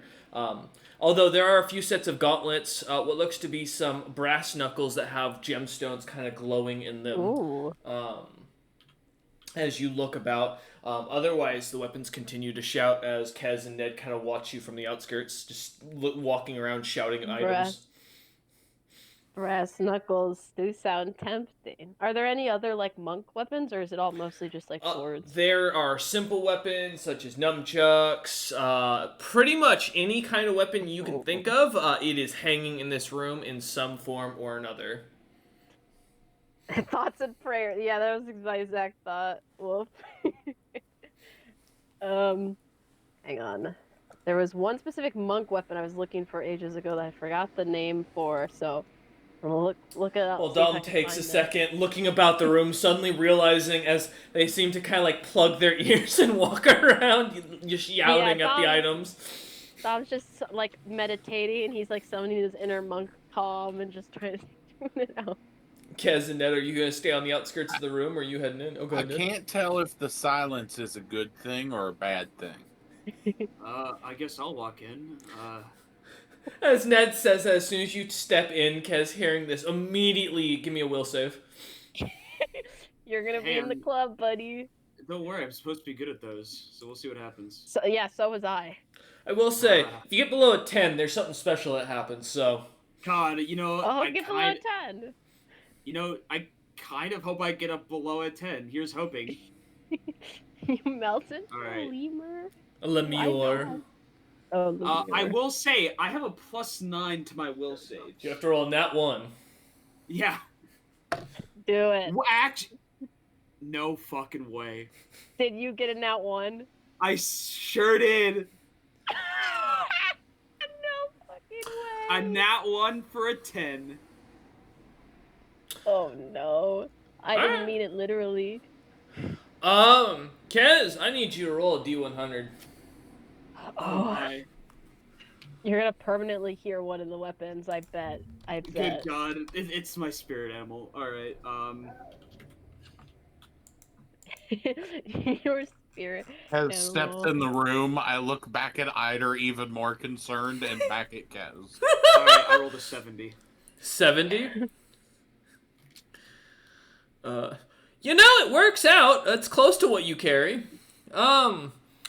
As you look over, there seems to be a weapon that kind of seems to begin to glow. A beautiful dwarven war axe that seems to be huge in size.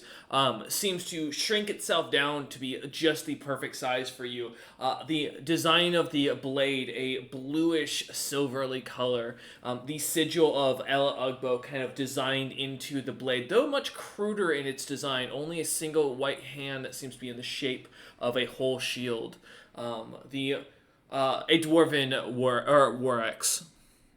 Yeah, no worries.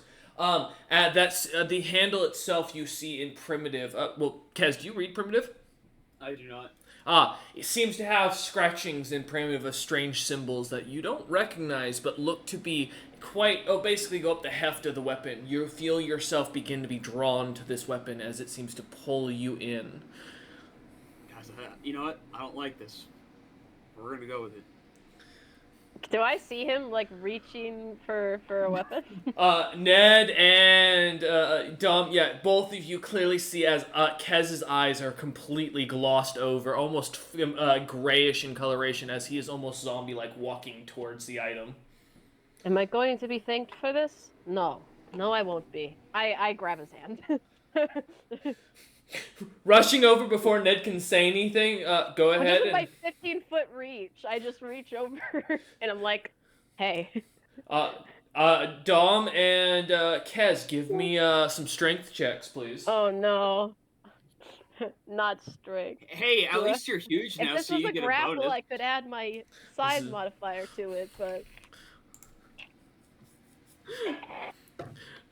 Ida in the background realizing his party's up wait a to no second. good. I might have rolled high enough. We'll see. Go 19. gadget elastic arm. 19. No, 18. As God Kez damn it. pulls I'm not away, used to this new body. your hand kind of reaching up and grabbing around his full forearm as it does. Kez, kind of used to being handled by men larger than him that have tried to grab him before, pulls easily out of your grip, shoving your hand away with a pretty good amount of strength given his size, and immediately reaches for the blade, picking it up, and you hear the words. Actually, hold up, give me a second, because I didn't Yes! I didn't Are have you a- ready? Are you ready? Here, this is about to be interesting. Oh no, it's not what you want to hear. You know, I went in, I fully knew it could go horribly wrong. I rolled in at one, I owned up to it.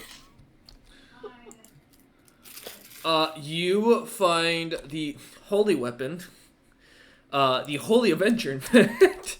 No! Oh Fucking kidding no. me. Yeah. This is not. This is very bad. No! Not a holy avenger! I need a will save as you take hold of this thing. It is called Oh, Ultimus no, Vices. this is not the time. You said a will save? Yes, please. That'll be a 19. 19. You are now and almost immediately bonded to this item as if it was something you were born to carry. This what you would sooner give up your firstborn child before let this item go. However, you are not affected by any other curse from this item. You Oh, rolled, that's sick. you rolled the best curse out of the four. However, I will mention, as a Holy Avenger, there is a side effect. You are driven to kill all of Ella Ugbo's, enemies, any who have sworn to rid the world of her followers, regardless of you knowing them or anything about them. If they have given this swear in front of any sort of being, that you will be driven to attack and kill them immediately upon seeing them. Well, do I currently have that feeling towards any of my party mates? I mean, Ida you're slightly angry at, but otherwise, no. Yeah. Okay, dude, cool. like, You know, I really thought secret pact to kill all LL followers. Hey, Yeah, that's a smart listen, you move. know, I thought I would ask. No, you're completely valid, but I do love the idea of, like, we turn the camera cuts to Ned, and Ned's like, well, shucks. Well, I mean, I gotta say, at least I'm a cleric who is already serving Ella Ugbo. I wonder if that might have been already a thing that was just gonna happen. It would have been really sucky if it was like a holy avenger to either another god, or if I It's wasn't gonna like a Suck religious if we guy. go to, like, Bardrus or another helpful NPC and you get that feeling. Oh man, that's gonna be rough because you know I will not be holding back, and it's gonna be a rough time. Yeah, we're if gonna we get run into it. You see, now I'm deleted worried about several going over timelines. to I this will- like Black Dragon. I'm worried. I will say, Kez, you do feel that this item suddenly does grant you something immediately. Your eyes begin to lightly glow somewhat. As you look around, you do see over by Eider and behind Ned what looks to be a doorway that's sealed, that slightly glows with a orangish-like color, bones on the outside as its rim.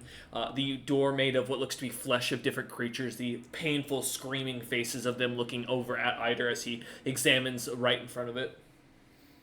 There's a door in front of you, Eider, made of flesh and bone and shit. What was that? This is a hold on, large hallway. Are you fine? Did you grab the weapon and were you fine? 'Cause Oh, yeah, I no, kind of want to get I- the weapon. You know, I'm excellent. You know what? You can pick up the weapon if you want, but if you think about touching mine, I'll kill you. You are wielding not only a war axe, a dwarven war axe. If you think I would want it, let alone could fit that in my hands, I don't know what to tell you. I mean, it shrunk for me. I mean, maybe it was huge. Uh-huh. All right. I'll look for some I just pulled them a size. Mhm. Let's see if there's any like huge size or any like psi weapons that look cool. So, you said Eider standing in front of a door made of flesh and bone, really? Correct. Alright, That's not concerning. experiment time. Let's put some holy water on it. As Kez begins to walk away, Ned just, I imagine, looking out on him for a second, seeing him walk out with this weapon from the room. Ned just goes, well, I tried to wait for Eider, and then I'll, like, walk into the room. Oh no! As Ned walks in, his dog starts looking around. Ned, give me a will save. Dom's on the fence and Ned's just gonna stroll in. I think it'd be very funny if Nettie gets a Holy Avenger. Yeah, also gets a holy 15. avenger. You know, Ned, you are immediately driven nuts as you look about. There are weapons all around. You want every single one of them in your bag of holding and on you at all times as you look at all of them. You know, I wonder if every single weapon in here is a Holy It's a Avenger. good thing Ned doesn't have a bag of holding. It's true, but you do suddenly feel a drive of greed towards all of these items, as if you would not like to give any of them up to anyone. Almost to the point of willing to die to protect this room. As Dom's I'm just looking gonna start at the side. sprinting aisles in full guard mode. Question, does this also apply to the weapon I took? As you seem to have walked out, Ned doesn't seem to at all notice you or pay attention to you. Alright, you know what? Ned. I'm bitchy with it. As Ned Ned, I kind of think I gets saw right up some- in your business, Dom, as you look at over at finding two Ned, I think I size. saw some quarterstaffs over there you would like. I don't think So, you'll hey- be interested. These are monk weapons. What are you doing? I'll be like, oh, okay, thank you, and I'll, like, turn the corner just enough, but still just stand there and watch Dom. I know. I like with my like listen and spot checks. Can it be safe to news? I clearly see the giant green guy there. Yeah, go ahead and give me a spot check. See if you notice him as you're kind of looking over at the size. They're slightly glowing. Okay, I got a natural 20, so it'll be, I believe, a 27 unless it's increased. Kind Oh, of 29. Kind of keeping your eye on Ned. Yeah, you've got him locked down as you kind of eye him nervously, noticing he is like focusing anytime you get near a weapon. He seems I to like- immediately jump to you.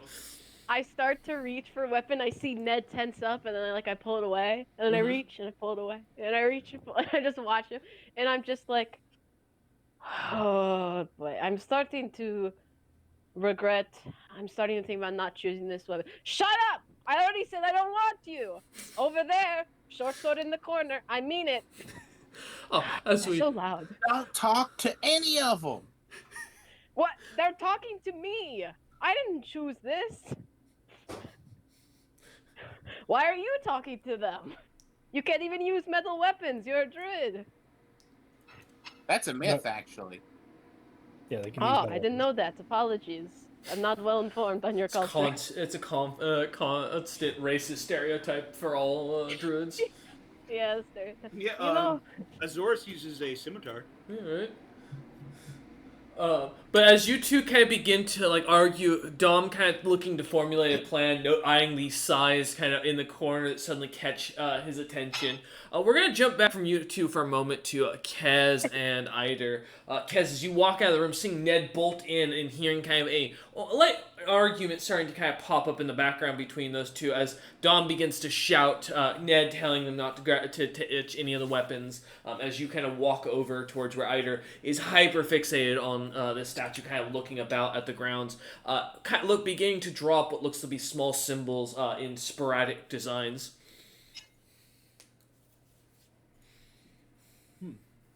So this looks like stone to you? Yeah, stonework right here. Doesn't look like stone to me. Flesh, bone, faces of the damned. Not really pleasant to look at. I like look at it, like poke it with my foot. It's a solid stone wall to you. Yeah, because did you touch things again?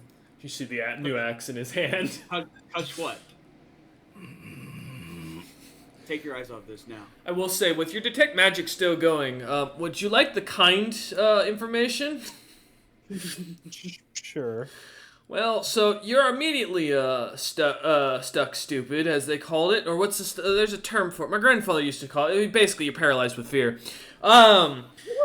As you sense this magic coming off this thing, it is an ancient item. You'd guesstimate almost by the look of it of an artifact of an era far more primitive and filled with magic than you kind of recall than the time now or than today. Jesus.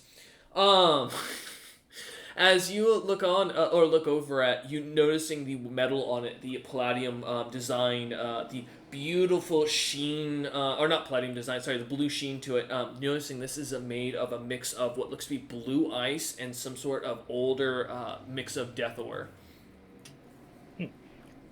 I do speak primitive if that helps. I don't know how prominent. Perfect! As you look it over, you do read, all life shall be destroyed, all death shall be gained, and those who broke our legacy will be chained once more.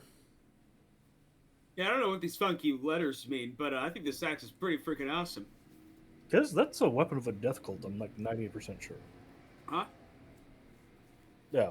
I just like No, I reading can't. back the inscription. The words that you're saying to me, they're just not coming across to me. All I'm hearing is that this is a freaking awesome axe, and I'll never be giving it up ever in my life. Give me a knowledge history, Kaz, as you hear Eider kind of read this out to you again in common. Well, I know you're fully, you're not giving up this axe regardless. Let's see if you recognize this. To be fair, I can't exactly do it, so I was kind of just playing along, but you said knowledge. What history or religion? Better with knowledge religion, so we're going to go with that. That'll be, once again, a 19. Nice, okay. In your youth, when you were still working kind of more... a bit more, youth, I put it, a few years back, kind of working as more towards with the church directly, still learning, still training. There was a book that one of the priests kept on them, a book that he said that no one was allowed to open, something he considered a collectible. An item that was ancient, made of a strange leather that you always thought kind of smelled like, people, which was kind of weird. And as you most of the time trying to avoid it, your curiosity eventually got the better of you one night. And as you remember reading it over, there were letters in there that you couldn't make any sense of because it was a completely foreign language. But there were pretty pictures, a lot of pretty pictures, almost like cave paintings. And as you kind of were looking through it, that same phrase seemed to be written in multiple languages: Draconic, Giant, Dwarvish, Infernal, Celestial. It seemed to be very common amongst those who wore a primitive armor and wore the same sigil of El Ugbo, but these people weren't priests. These seemed to be the depictions of them as these great warriors who were cutting down beasts with almost a rage in their eyes glowing bright red. Anger is in their face as they seem to almost be foaming at the mouth as they seem to tear into odds well beyond them from what you can tell, showing 10 of them taking on an army of almost 200-300 from what you could count. But so and just to reiterate, this weapon is similar to the holy symbol, but it's like, what, one hand? Yes. Gotcha. And if at some point, can I get both of the inscription iterations, the one from the Warhammer and the one from this axe? Because I know they're like slightly different. Well, the one from the hammer is just the creed from the champion from the page. Gotcha. So if I can get this one written down, if you don't mind. Mm-hmm. Yeah, I got you. So it's nearly identical to Lithotara's refrain. Man, that's crazy. Out of character, I didn't want to say it, but when the thing of El Ugbo's secret came up and there's the mention of the pillar, my immediate thought is that she is just Lithotara, and I didn't want to say anything, but I'm pointing that out now. Man, that'd be crazy. All right, I'll send that Let to the you. record show. That would be earth-shattering information if that was true. Don't worry. Okay, good. I think that kind of states my worry for now. I'm just being told by the DM not to worry. Yeah. Uh-oh. No, I have no reason not to leave him, right? I'm definitely not just wishing that it couldn't possibly be true. I find out in half a year when Lithotara dies. Half a year, I lose all of my power. Yeah, suddenly it's like. Like, huh? That'd be wild. Has anyone ever seen them in the same Alright. room together? I'll give it to you. I'll give it to you post because I gotta go and find it because I did alter it for what I just said. So I'm just gonna put a little note for myself here, and I'll get to you after a session real quick. Yeah, no worries. Nonetheless, I'm gonna put holy water on this door. Okay. As you begin to pour holy water onto it, please give me a will save, you and Eider. Well, let's hope I roll better than last time. I rolled a nat 1. Guys, you fuck ass. That is a dirty 20. Dirty 20. Eider, would you like to absorb this spell, or are you going to choose to let this happen? Can I identify and figure out what the fuck's going on? Do you have the identify spell? Well, I mean, it's spellcraft. Give me spellcraft then. Just like that. Oh, finally a roll. Great. 37. Nice! As you see Kez stepping forward, beginning to pour his holy water on, having just declared that he sees a door of some sort of what sounds like almost a hellish-like, his eyes slightly glowing, something comes to realization that he's got the eyes of his god and is seeing the other an opening to another plane, most likely a residue, and he is about to basically blow that motherfucker open.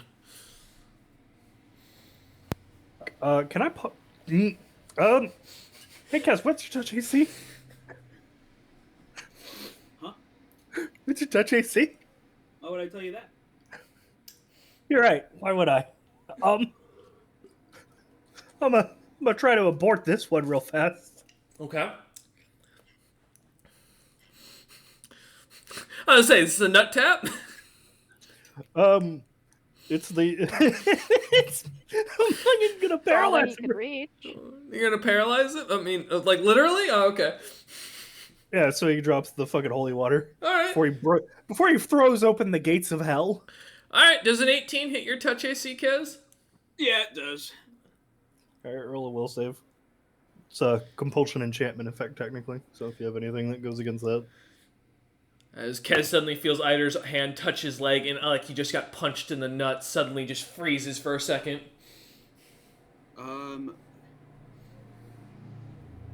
27. 27. Nice. Fails. Damn. Yeah, whether it's a touch attack, or melee touch attack, it's a fuck of a DC. Fair. Um, Where the fuck did you get this thing? out of dragon scales. Hmm. It's okay. It's very limited in its usefulness because half the fucking known species are immune to it. Because it's technically hold monster. As you feel yourself suddenly kind of almost pinched and held, Kaz, your holy water kind of stopping a few feet from, or a few inches from the door as you hold it in your hand and looking down at Eider as he seems to slightly, or his gauntlet seems to slightly glow for a moment as he looks up at you. Sorry, no time. I jump up and try grab it out of his hand. It's like, you're about to open up the gates to a different dimension. In a place that isn't fully anchored to our own dimension. And I gesture to the scorch marks where there was lava and everything. Mm-hmm.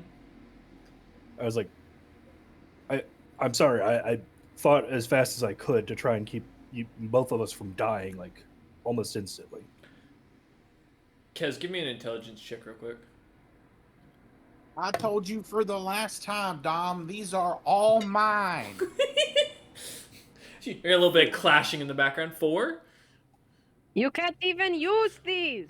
You can't even carry all of these. I don't even want all of these. Well, Kez, with a 4, I can't help you out. Alright, never mind.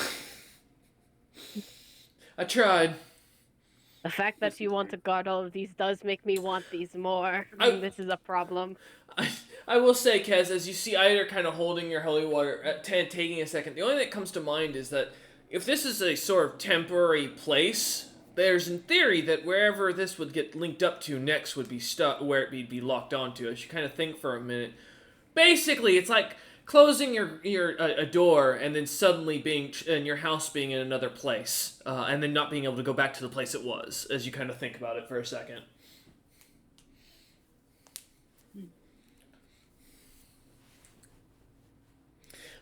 As Eider and Kaz kind of look at each other for a second, Eider trying to explain the idea of a plane theory, and how anchoring to moors would be a very bad situation. Seeing the calmness of Kaz and a little bit of concern in his own mind, or in Eider's mind, of if there's anger in there or not. I mean, it's not like I'm going to be able to respond or anything, I believe, until I'm unparalyzed. Well, right? you're Because not. I'm You not can a- talk. You can't move. That's the thing with paralyzed, I believe. Well, let me check. Is paralyzed law vocal? If it doesn't paralyze your mouth, that means you could continue making out when paralyzed, which is good for bards to know. No. I'm pretty sure it does paralyze your like mouth though, because like you're like fully paralyzed. Yeah, because otherwise spellcasters continue They can purple. take mental action. A creature can move through space. I'm just curious. What they list as helpless outright. Oh, they count helpless as being basically sleeping or unconscious, so you can't move your mouth. Okay, cool. All right, Yeah. never mind. Yeah, never mind. Sorry, guys. It's a very short duration. It only lasts for like 5 rounds. You're also technically allowed for a save every round as well. Like it's I nowhere mean- near like permanent. I mean, that was me rolling an 18. So unless 2 more extra points would possibly get me above the, DC, there's no point. The 20 does autosave, but again, it's only like 5 rounds that it lasts. So like Yeah, Maybe, I can but- wait, 50 seconds? Yeah. Half a minute? Yeah, Yeah. well, wait a sec. Yeah, as you kind of sit there looking at Eider for a moment, while Eider begins to kind of explain the idea of like plane anchoring theory, the magical hypothesis behind it, and how if you'd opened up that gate, you would have locked this plane into moors, and you wouldn't have been able to get back to the mortal plane easily. As he kind of starts to explain that in the background. Dom and Ned, as we jump back over to you, Dom, while you look over at Ned, trying to figure out how to grab a weapon, every time your hand gets closer, Ned seems to move another step closer to you, watching you. Now, a question. Mm-hmm. I think I failed the will save. I'm not sure. Am I tempted to take a weapon, or am I just overwhelmed by the voices I suddenly hear? You are only overwhelmed by the voices. The effect is different for each individual, depending on what they roll. Okay, that's what I figured. I wanted to clarify. I think Dom, part of him wants a weapon, but after seeing Kez kind of be a little bit possessive and seeing Ned, I think he's getting kind of flashbacks to the soul coins. And he's thinking maybe he shouldn't touch it. So I think actually I'm gonna try to lead Ned out of here. Am I able to can I attempt like a bluff check to make it look like I grabbed the sling I own that I'm just gonna pull out of my bag and then attempt to run out of the room as if like I snatched one off the wall and I'm trying to get away? Sure, Just to like yeah. lure him out. Give me a bluff check, yeah. I'll take that or perform actor, if you have it. My bluff's gonna be higher, but I am technically proficient in both. Nice. Yeah, not the first time I've done this, I guess. I used to do this all the time back in the day in the capital. Oh, well, Utham's guards. that's what you want to hear. They didn't like it. No. I understand why. So it's a 7 total for another nat 1. Ned, give me a sense motive. Please, nat 1. Also, I am you can do so it, buddy. good at those. Yeah, come on, buddy. Oh, It's gotta actually, be I the I was gonna seven say, total. your wisdom-based class, you should be good at those. Yeah, turns out animals have a He good... somehow has a negative. It's a custom. That's Ned what I feature. said until I got a nat 1 walking into the room. Guys, we could all get nat 1s together. It's so true, you could. 21. Ned, you can fully tell Dom is faking it as Dom clearly pulls something out of their pack and then begins to run away, looking like they just grabbed something off the shelf, as you just kind of watch in disappointment at their poor acting skills. You see, that's what you actually do. Yeah, get out of here. Ned shouts as Dom stepping out. Dom, as you step out, the voices immediately silence. Oh, you know what? That I may have failed, but I think I really succeeded. As you look over, seeing Eider with Kez kind of just paralyzed, like giving a look towards Eider. Uh, is there a betrayal going on here, or? The sounds of Eider trying to explain some very complicated magic in the background to Kez. I just This is start just patrolling the lanes. Okay. this is the forced education. I've been sent to a re-education camp. Oh no. So, Kez looks Kez? over at Dom with like panic slightly in his eyes, like as he starts Tez has a sweating. new weapon. Didn't seem that weird. Was slightly weird. All the weapons in there talk to me and Ned. Ned's guarding it like a dragon with its horde. Oh, now that Dom's I out, seem to be normal. as Dom says this, Dom or Ned, give me another will save. Uh-oh. If I see Ned go for a weapon, I'm gonna tackle him. Because now the current effect can't apply, so it automatically changes the effect, which means you can choose to save it or you can chance to save. Ooh, it didn't roll my. So that is a 19. 19. Is that not the same one that I got? Yeah. As you begin to look around, Ned, you feel a strange pull towards a long white quarterstaff that seems to have what looks to be bloody runes kind of carved into it. Little bits of skull and feathers kind of hanging off the side of it. It almost seems to begin to call and serenade you. It's the finest walking stick you've ever seen. Did you see this one, Dom? I'm gonna go look at it, and I start heading that way. Ned, wait a second. You should let Eider look at that. Ned immediately walks over. Ned looking at this thing. It's about your size. It's beautiful. It seems to glimmer with a few gemstones that seem to kind of be pushed into it. Little symbols on there that seem to look almost like they're gleaming with magic. Feeling the nature kind of coming off this thing. Dom, as you look over at the item, you see what looks to be a very withered stick that looks like it's almost trying to pull something towards it, giving a strange air about it. The item gives you almost an eerie feeling naturally as you look on. So it doesn't look pretty to Dom. No, like, it it looks does just not. like a really. Yeah, I'll tackle him. I said I would. I'll run over. All right. Can I drop kick the staff away from him? We're gonna do first Ned versus Dom reflex to see if Dom can even get close enough before Ned grabs the staff. Dom is just dead sprinting in his new size, just the thundering of feet on the floor. Ned just rolled a 21. Oh no. Oh no. Oh shit. What's my reflex? Because that I might be able to. I could get that not rolling a 19. It's true. Okay. Oh, I don't think I made it. I keep rolling bad. I think I only got a 16. Whew. Yeah, 16. As you take a second, kind of trying to rush over to him, immediately Ned seems to look over at you, but there's a look in his eyes as he grabs the staff immediately. God. Ned, you just look over and see Dom charging over towards you, and as you kind of grab the staff out in a panic, stepping forward as Dom kind of tries to grab at you and goes a few feet, forward into one of the shelves. Where's this new form? Also, Dom, since you're in the room again, give me a will save. By the way, Ned, Yep. give me another will save. No. I guess I No, trot this out one behind. is mine. You can have a different one. What was that I do? Oh, now you're going to share. I guess I just start trotting up For to the now. fucking Room? room, trying to help these no, people. I- 25. You do I got- manage to... Go ahead. Like I said, I got a 28. Got you. Okay. I'll come back to that in a second. 27. 27, gotcha. Ned, as you manage to keep your mind, the item does not seem to put a hold on you. You do not feel like you are having to keep this item on you 24/7, but you do feel naturally drawn to it. The item's magic seems to faintly begin to intertwine with your own, and you begin to feel your power growing slightly. Though you're not sure how, your body begins to strangely begin to feel different, and then as soon as you start to feel like you got a grasp on it, you feel your stomach kind of growl very loudly and vocally.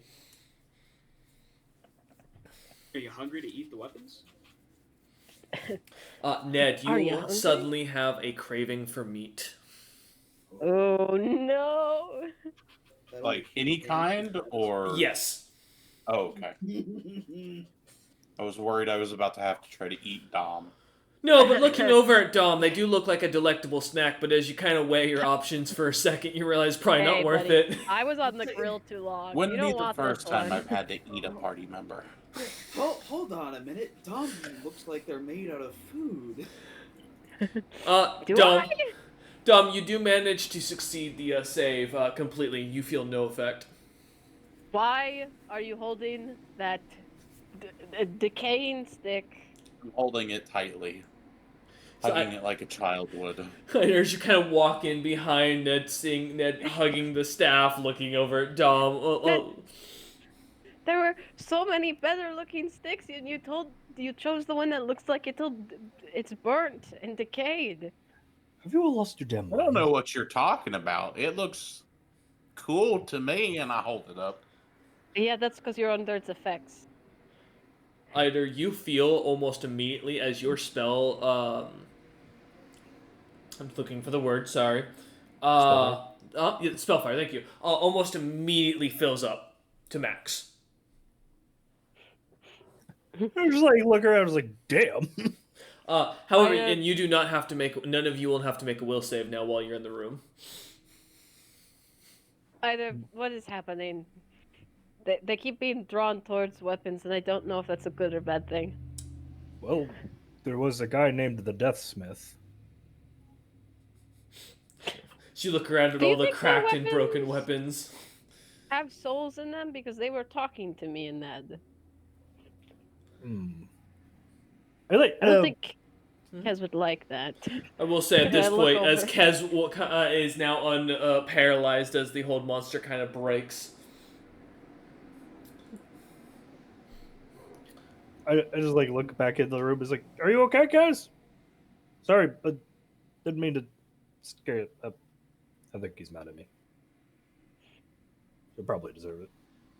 I feel bad about that. I mean, sounded like you were talking about something important. I don't think he liked being paralyzed, but He almost opened a gate to Moors and potentially trapped us there. he should We're understand. supposed to bring divine light to the heathens. If I can't go there, person. Kesnock like slamming his gauntleted fist on the wall where the door was. Damn you! Damn you all to heck! Oh, fucking good. So, are these weapons dangerous or just magical? Both. I can tell you that without even looking at, Okay, well, dangerous to us, or I mean, all magical weapons are dangerous. Quick 5-minute trip to hell and back. What do you say? No, guys. You stop that shit right now. Kez trying to redraw the symbols on the stone Last time I wall. went to hell, I got a belt forced onto me that is turning me into some kind of dark king. I fear what accessory they put on me next time. That was a different hell. This one's a lawful hell, I think. Yeah, actually, that's a good way to Any put it. hell One's sounds lawful, like a one's bad chaotic. hell. I think Abaddon is significantly worse. But that aside, Exactly, Ader. If we can handle that, we can certainly handle You're this. encouraging we him. emphatically handled nothing in Abaddon, if you remember. We lived, didn't we? You formed a pact with Grandpa. I Yeah, do air quotes. yeah. You're highlighting the enumerated reasons as why it was a fucked place, and we really don't yeah. want to go back. I agree with you. I think because I remember Dom caught him immediately. Like it all looked like it had been forged in Abaddon. Do I get that as well, or do I need to roll for it? How are we doing this? Give me either an appraise or I'll take craft weaponsmithing. If you're looking at the weapons, can you tell me if the size are cursed? Because I would like one or two. There's a kind of like flash a thumbs up. There's like one moment. That's a little on the nose, isn't it? I get That's a up and 33. control out of the room with my new staff. Or sorry, Okay. 35. They're kind of stepping out seeing Kaz over there trying to carve the symbols into the stone. Hey, Ned. Hey, how's it going? You like my new staff? You see this burnt stick. Maybe. As Kez just kind of looks at you, looks at the stick, looks at you, and says that, and kind of moves on, going back to the symbol. 10 Ned, out of 10 response. Ned, you can give me a sense motive. It's See. interesting. It's so you. Now that's a statement. If it's what you like. That one Ned, for a Ned, 5. you're pretty sure that's Kez's way of saying it's a cool stick without making you think he wants your stick. I like smile and hold it up all excited. I see you looking over the weapons. Ned like still stands in glory with his stick, looking him over. First off to note, they all seem to have a glamour effect on them, as you probably caught. Seemingly a reverse glamour that makes them look worse than they are. However, you also note they are all cursed. Thirdly, they're not actually made, they weren't made in Abaddon. They are made from the mortal plane. They are all from this plane of existence, from what you can tell. They all do have the mark of, and let me make sure I have his name right, the Deathsmith. As well as while as you look through them, most of them seem to be made of either death ore or some sort of natural material, such as blue ice being a major one. More stones that seem to have beautifully carved designs to them. Nothing really looking to be metallic, from what you can tell. Interesting. And then to answer the question on the size, for your own note, every item in here is extraordinarily cursed, and you're almost 100% sure that the items without the curses would not work. Just like clear my throat, turn to Dom, and just do the double karate chop. Is like, yes, everything here is cursed, irreversibly, or it loses its magic. No touching. You should look Is out. it? Seeing Well, Ned I and look at Gaz. the other two party members. Is it the type of curse that would be worse than this? And I gesture to the belt and to my new form, or is it the kind of curse that's like okay? Because I could use a side I have on hand. Curses just continue to stack. It's not like one is better or overrides the other. Well, I'm starting to wonder if that may not be the case. It isn't. Trust me. Or it is. Trust me. Eider seems to have like a look in his eyes as you look at him, Tom. Dom's thinking back to the vision he had, and he's looking at you with just as much skepticism. I am telling you, they are all hideously cursed. Well, Let me do it this way. Each one of these is more cursed than the last one. Starting from the entrance or Well, starting from good the thing I grabbed the first one then. I also got the first one, so it's perfect. Well, I won't choose one then, but you should probably deal with our party members who have. It's the best. Just gotta sigh, look at him. My fucking Christ. Kez has been cursed to sound fucking weird. Alright. I think for a moment. Are all of them sentient? Oh, yes, 100%. Almost all of them have egos. Gotcha. I do try and do a little bit of investigation. Are they, shall we say, naturally occurring egos, or do these seem more as if they are soul warping? Almost all of them seem to be items that were forcibly bound. You can tell pretty clearly by the natural aggressiveness of the items as you kind of feel the light magic and things trying to pull at your mind. Though being able to keep it away, thankfully, due to the spellfire ability, and having sucked most of the illusion magic and curse magic to the room out of it. But you do still feel the pinpricks from each of the items, still even unable to absorb enough magic from them. But yes, to answer your question, each of them do feel like they are souls. Yeah, these are all people, or were. Should we not then break them out? Well, their bodies are long gone, so Hmm. they're going Are to die no matter what we do to them, if we do anything to them. are any of them evil souls? Like, bad people. I like kind of And like Dom does do air quotes. kind of like scratches his chin and says, "That's a hard one to tell." It item equals are interesting. Sometimes they correlate, sometimes they don't. Sometimes the inherent magic of the enchantments override the aura. It's Hmm. sometimes quite difficult to tell, believe it or not. Is Dom still able to hear or communicate with the weapons? You do not hear the voices, no. That Damn. stopped as soon as you left the room the first time when you tried to bluff Ned. 1 second. Question. Do Mir and Ned hear anything from the weapons we just got, or Nope. no? Not at all. Can Dom Um, attempt to? Mm-hmm. Oh, Go ahead, Dom. no, you can go for it, Don. I was like, can Dom attempt to leave the room and re-enter it? Yeah, as you kind of get up, dusting yourself off and stepping out, seeing Ned still proudly looking at his stick. Kez about halfway through finishing carving a door into it and realizing the spell's not working. I'm just gonna turn around and walk right back into the room. I'm not even gonna stop to As you address do. either of that. As you kind of turn back, walking in, nothing seems to happen. Shit, I can't communicate with them now. Well, I know. I guess you don't know, but Undo what you just did. Like, um, actually, fucking what? all right, Side I'm gonna comprehends walk- good, Kez.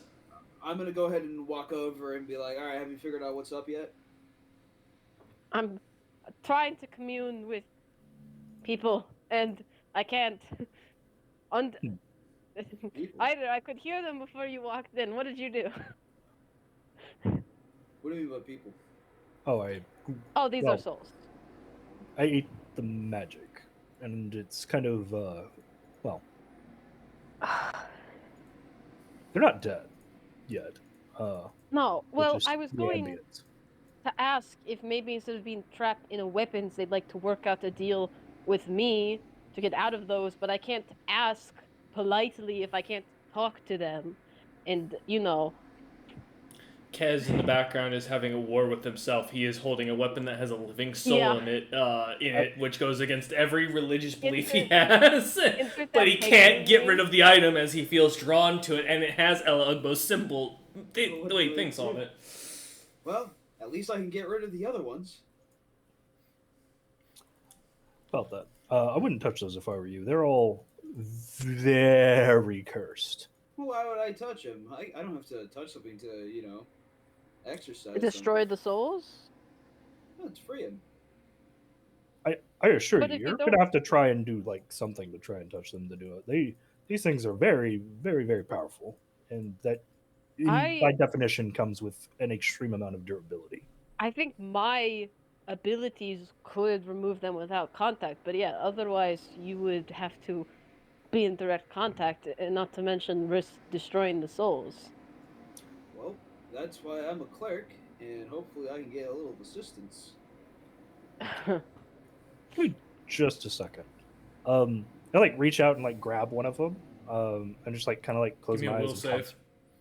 Does it help whatever if I'm you do, immune to don't compulsion? touch a weapon. It does. You still gotta make the will save. Look at this hypocrite. Everyone's got a weapon but me. 21. Yeah, bro. 21. Okay, let me double check something. Bro says, no, guys, don't touch him. Goes to touch him. Yeah, honestly, I have Dom's several really layers of inspired it. immunity to like insane magical shit. Brother, We is don't such know a that. No. hypocrite. What? Bro is such a hypocrite right now. Look at this. Look at this. He wants to sign up for himself. Slowly down at Kez's weapon. Yeah. This is gonna be Hey, this ain't my fault. Listen, No, it's just Okay. funny out of character. Either as Narrative. are you just picking up the nearest weapon towards you or next to you? Yeah, I Or- was just testing a theory, so I don't think I was being overly selective on like which weapon I was going to pick up. So you grab kind of what looks to be a small dagger kind of in your hand, holding it out. The blade immediately changes in your hand to look as if it is glamorous. The blackened blade eroding away to show this beautiful ruby gemstone blade that's serrated with each serration having small inscriptions into it that look to be runes of magic kind of activated. The handle immediately changing to what looks to be a leather of creature you don't recognize, but seems to have a grayish like skin. You feel a familiarity though when you look at it for a moment. And the pommel of it looks to have a single gemstone that looks to glow slightly purple. Something similarly light, seemingly kind of bouncing around in it as you hold it.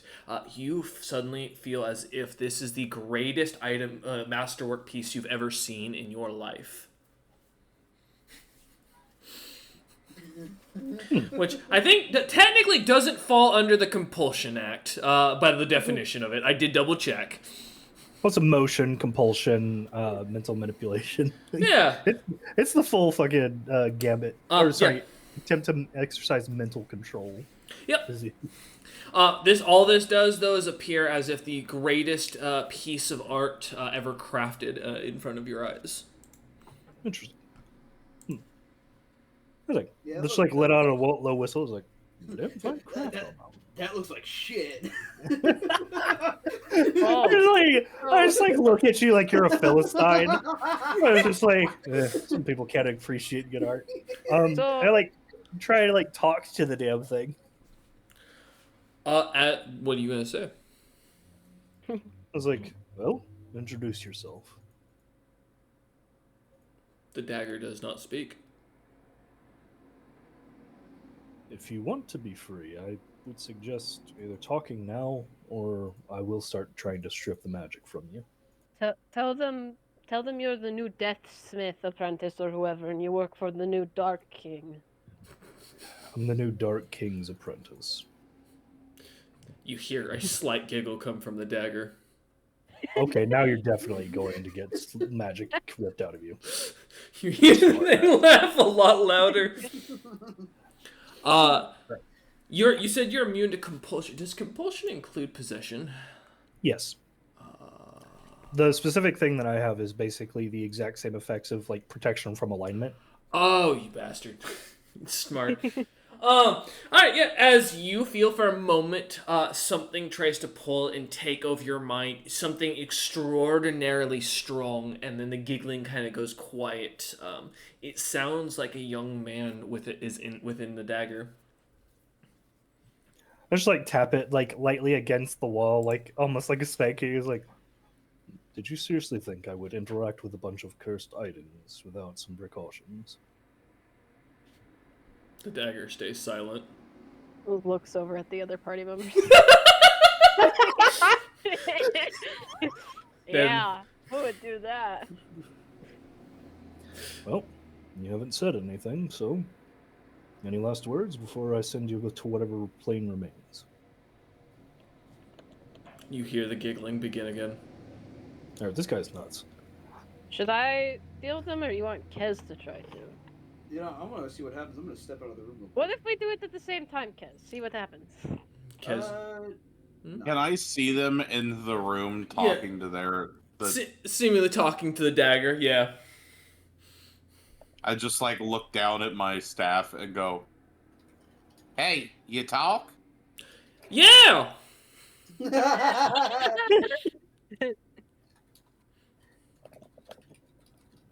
Ned looks terrified. He didn't expect an answer. And one that was very happy and jolly sounding. You hear what sounds like an old giant belly laughing in the background. Are you able to see what's going on? Oh, I see everything. Okay. I'll keep quiet so you can enjoy the show then. Sure. We might have to talk later, though. I'm very confused. Same here. I was taking a nap 20 minutes ago. Or centuries. Sounds like a good I'm not plan. sure. As Ned kind of stares at the thing in deep contemplation for a moment, not having expected his staff to speak to him. Or the craving for meat. Yeah, or the slight craving for meat as he looks over at the dried ration meat kind of sitting there. Kez stepping out, Dom and Eider kind of still looking down at the dagger.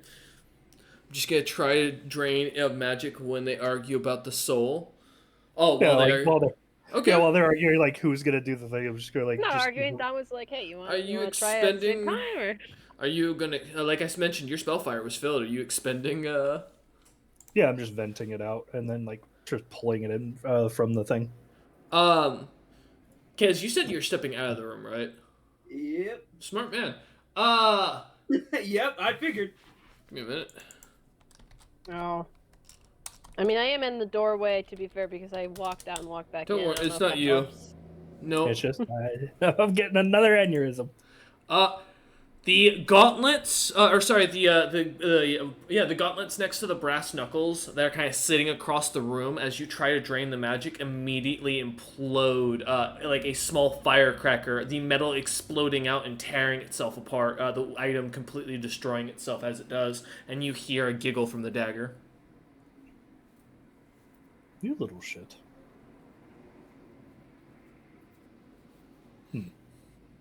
All right, everybody out the room. I look sadly at the size and then begrudgingly but willingly step back out of the room. All right, try to get outside of the room. I would like to pull out Death's question and ask it, how can I exercise all of these souls out of the items? As you do, you see it begins to write, and as you look down, the page reads something shocking. As you begin to hear in your head the kind voice of, "You would destroy those who once served in my great army? Are you not one of my truest followers, a champion who has been chosen to lead a new force? Would you give up all of my power to destroy something and live up to your own selfish wants?"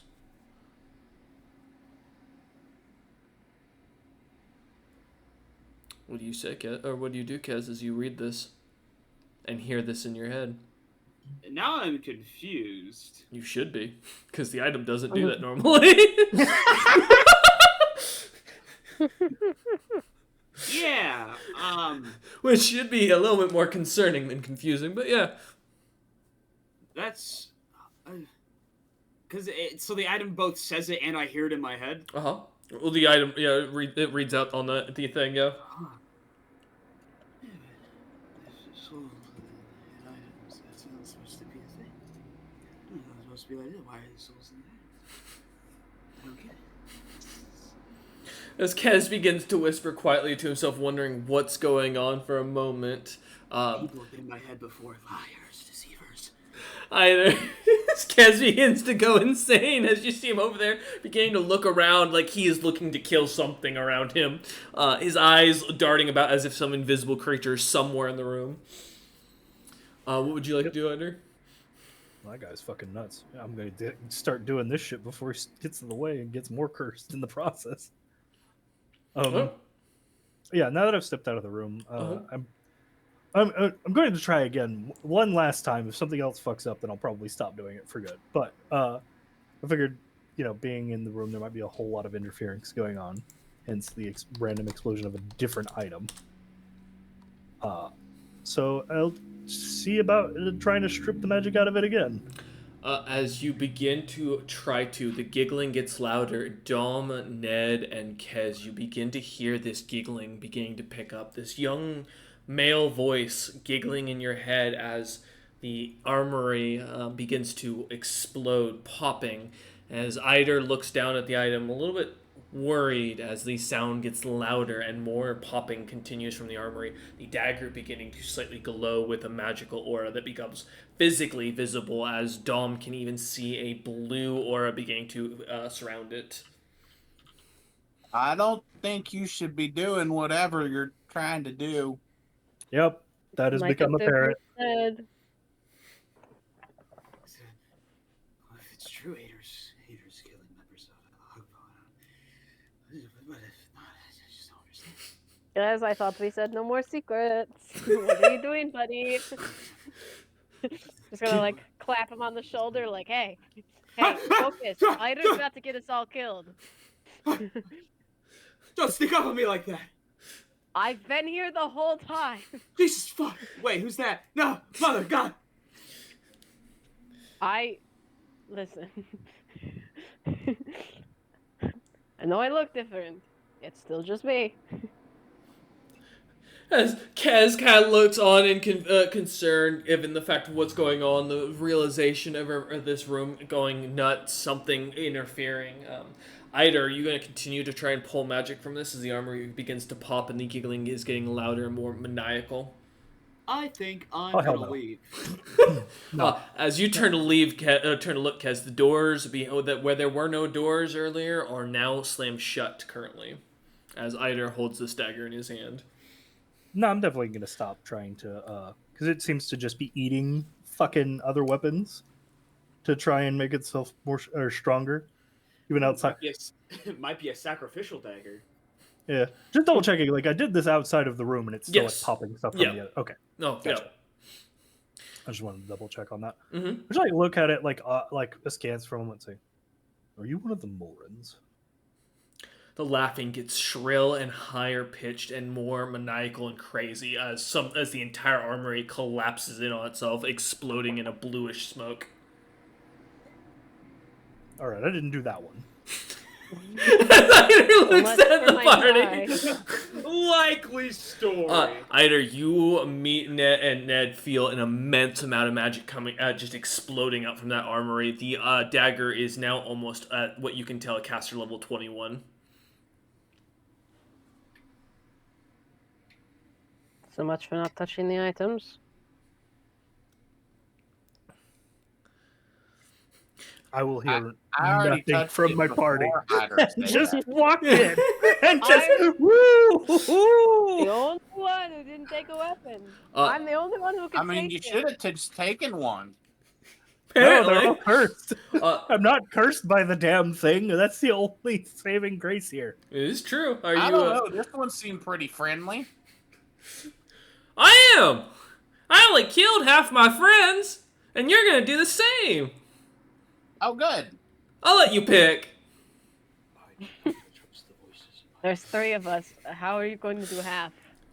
None of you hear this voice. That is only in Ned's Oh, head. damn. Yeah. Yeah. But the items are You're gonna have to include items. no, the high Yeah. shrill laughter is all the rest of you are hearing as this dagger is seemingly charging its magic to become stronger and stronger. I will mention all of your items that sense for any school of magic, any kinds of spells are beginning to glow. Okay, either you find a way to get rid of that thing, or you let me or Kaz attempt to remove it, or something. The soul, because this is getting worse. I don't know if I'm allowed to do that. What do you mean allowed? I thought that was your goddess's whole thing. That's what I thought. But I don't know anymore. As he stares at the axe, stares at Dom, looks at the Oh, room. buddy. Oh, buddy. The voices in my head tell me no, but I don't know. It goes against doctrine. I don't understand. Do you think maybe that's just the weapons being cursed? It's probably a fake. I don't know. know. Oh boy. Pat his shoulder. Kez looks like he is having a breakdown in his head, like trying to figure out what's going on, everything about his god coming into question. If it's not the mother, then I should do that. But if it is the mother, I'd be also very confused as why shouldn't? Because why would the mother have her own soldiers and items? Doesn't make any sense to me. I don't get it. What's up, Makes Ned? sense. Probably not true. Go ahead, Ned. Ned thinks back to the item. Well, I think his god's gonna kill him before I would have any chance to. No, that's not a god. That's a demon. I Ned, who mean, are you talking to? aren't they kind of the same thing? No, demons are much kinder. They'll kill you quickly. That's why his mind's quickly being sucked off. Oh, here. As your eyes begin to glow like this purplish faint, to the rest of you, you notice as Ned's eyes do the same effect. Ned, you see what looks to be this horrendous shadow behind Kez, pulling at, like grabbing his head, feeding something into it as the hand kind of holding his head is like pulsating. The creature's eyes kind of glowing as it looks over at you and seems to give a creepy smile. Anything that we can do about that? He goes, No, this is just to make you realize how screwed you are. Oh, good. Good luck. I hope you live. I'd love to kill people with you. As the voice goes silent, and you see Eider suddenly jump into something and vanish completely, leaving you three here in the room alone. Oh, wonderful. Eider, as you find yourself standing in your forge, in your own little pocket plane, as far as the parties know it, having vanished from the natural plane, you stand in your forge, looking around. The blade still shrillingly laughing, as well as while you can hear it, Kez, Dom, and Ned can still hear it. Interesting. I was like trying to like analyze the magic. It doesn't seem like it's actually broken the link to the forge, does it? Like it kind of like stretches out. You can give me a spellcraft check, but I'll tell you outright no. This thing, you can sense the magic coming off this thing. It's heavy. Ah, damn it.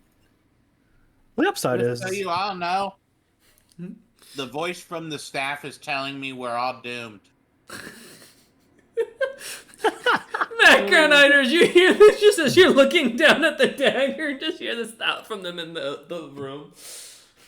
I was like, I just kind of like shrug and say, well, let's see who has the better dagger.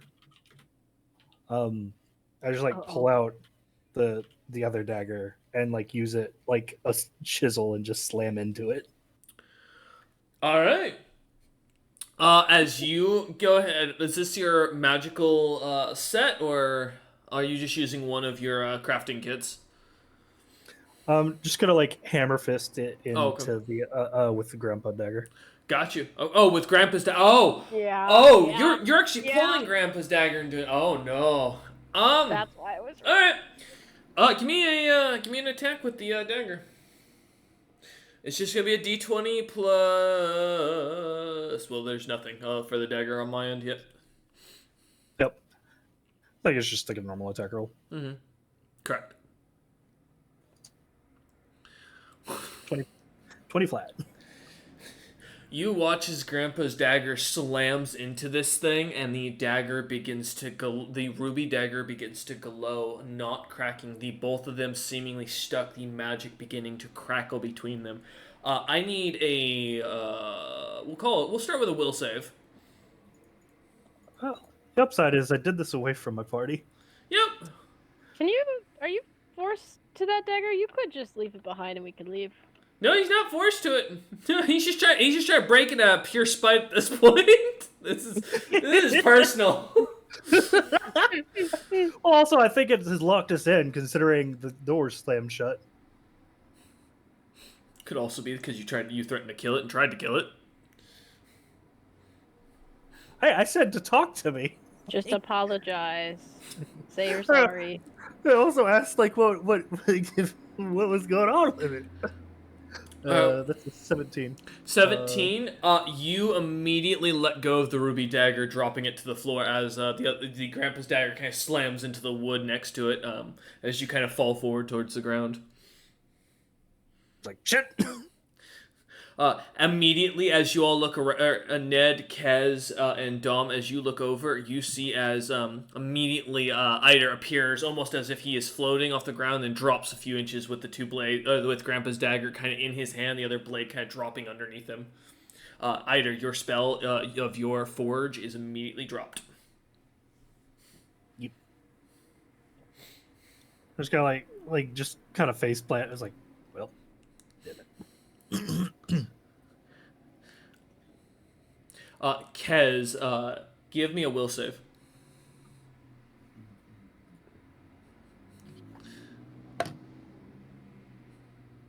18. 18.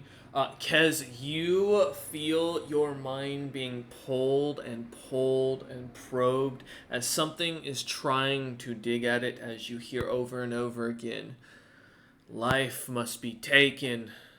Show the gods what they fought for. Bring the chains. Chain those who took from us once more. As your mind continues to fill with these strange thoughts. Through victory, my chains are broken. The chains are the easy part. It's what Yes, goes on don't in listen to it. All right, Ned. mind. As Ned kind of stands up and starts to walk over towards Kez and Dom, kind of getting up to you lot, immediately grabs something from his bag on his belt and seems to pour and splash it onto Kez. Kez, give me a reflex. Okay. It's piss water. That'll be Is it actually? an 18. Kez, as you feel holy water splash across your face, the darkened thoughts dissipate, and you feel your mind clearing. As Ned sees the creature vanish suddenly, screeching away as it pulls itself back into the into the axe, the dwarven war axe in Kez's hand. Is this a thing where I can now? Am I free from the influence of it? Like I can toss it away, or am I still like? The item is still somewhat drawn to it, but you can let it go now. As you look down, Kez, you see a strange symbol of Lithotara on it, a twisted axe of what looks to be bone and flesh, as the rest of you also start to see this item morph to its true form, as you realize this is an unholy avenger for Lithotara, looking down at it, Kez. Kezanok, filled with rage, will start pulling out some of his powdered silver and is going to start making symbols of his deity around in a circle to fucking destroy this thing. I see that happen and drop the quarterstaff. Ned, as you drop the quarterstaff, give me a will save. Oh, can I Yes, Dom? attempt to help if I splash Ned with holy water, like seeing this happen? Because I have some on me.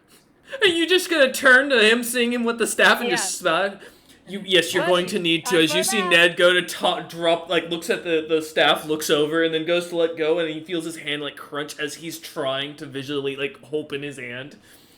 Ned, as you suddenly You said, How I cute, thought how earlier cute. I could leave it. I just felt drawn to it. I did earlier, but now Oh. this is you just got a 10 on your will save. So you are now you are drawn to the item, unable to let it go. As Dom, go ahead and give me a D20 roll real quick, or rather, sorry, not a D20. Ned, give me a reflex save. Oh. My Neat. apologies. Yeah, other person. Oh. Why you roll good now?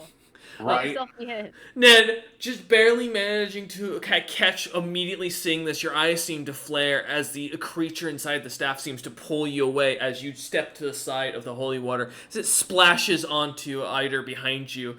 Eider, as you get a little bit of trickling of water onto you, you feel your mind not really change any, but you're a little wet now. Ned, just Really? lean down, and roll a little bit in the holy water. You're gonna feel better. Just sushi rolling. Can I just And I'll- start alligator rolling in the? You're gonna roll back and forth with the with Dom. You're gonna grapple Dom down. No, just flop down No, in the just holy water. in the and water. Oh. In the holy water. You know what? Yeah, technically, based on the curse, there's no reason you couldn't. Sure. As you begin to lay down, rolling about in it, you watch. Give me a will save. Let's see if you can pull this. This is so absurd. Well, I've cut off my arm once already. 22. Ned, as your mind begins to clear, you feel as the creatures pull on you, it is almost driving you to have this insatiable want for meat, this thing that makes your stomach immediately curl at the thought of it as you begin to clear your head. You are no longer drawn to the item. I will drop it.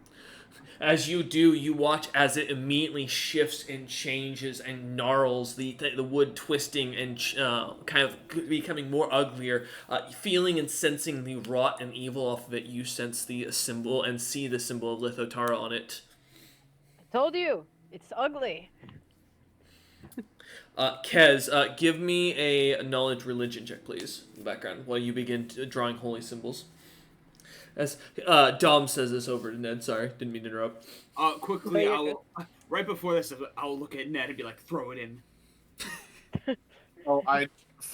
Ned will assert dominance in the druid way and just start pissing on the staff. 22 knowledge religion. Whoa. 22, okay. I am immediately backing away and stepping to the other side of them to get out of this situation. Alright. I'm stepping away. Yeah, Dom, Kez kind of moving over a few feet to get his symbols kind of reset up. As Kez begins to get his symbols and praying, creating a clear sigil of exorcism as he looks about, as Ned finishes kind of taking a leak onto the staff in the background.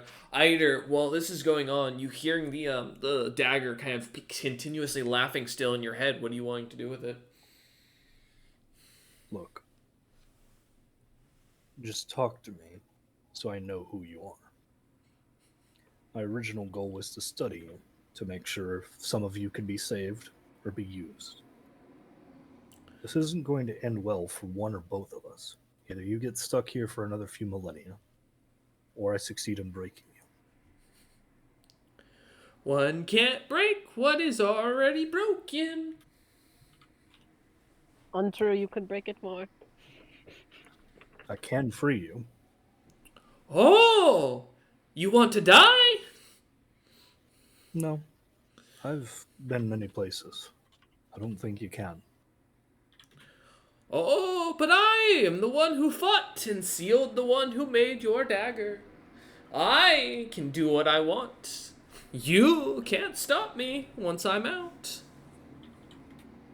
Are you the Destiny Lord? Oh, no. He is much too weak to claim my title. Then who the hell are you? I have too many names for you to understand. I am one who exists but can't exist. One who does but does not. I am the broken who is broke. What was that, Kez? I was like, oh shit, it's Thurston's dagger. Fuck, no, not again. Not again.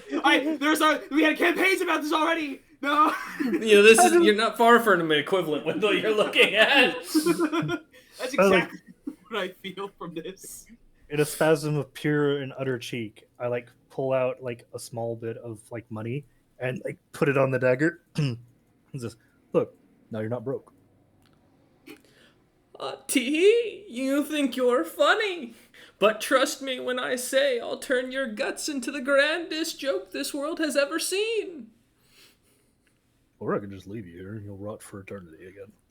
Oh no! Another eternity makes no difference to ones whose mind never worked in the first place.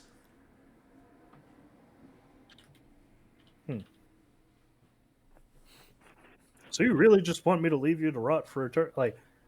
This is gonna suck. I mean, I feel slightly bad about it, but you're giving me not really any reason not to here. Your fate is broken.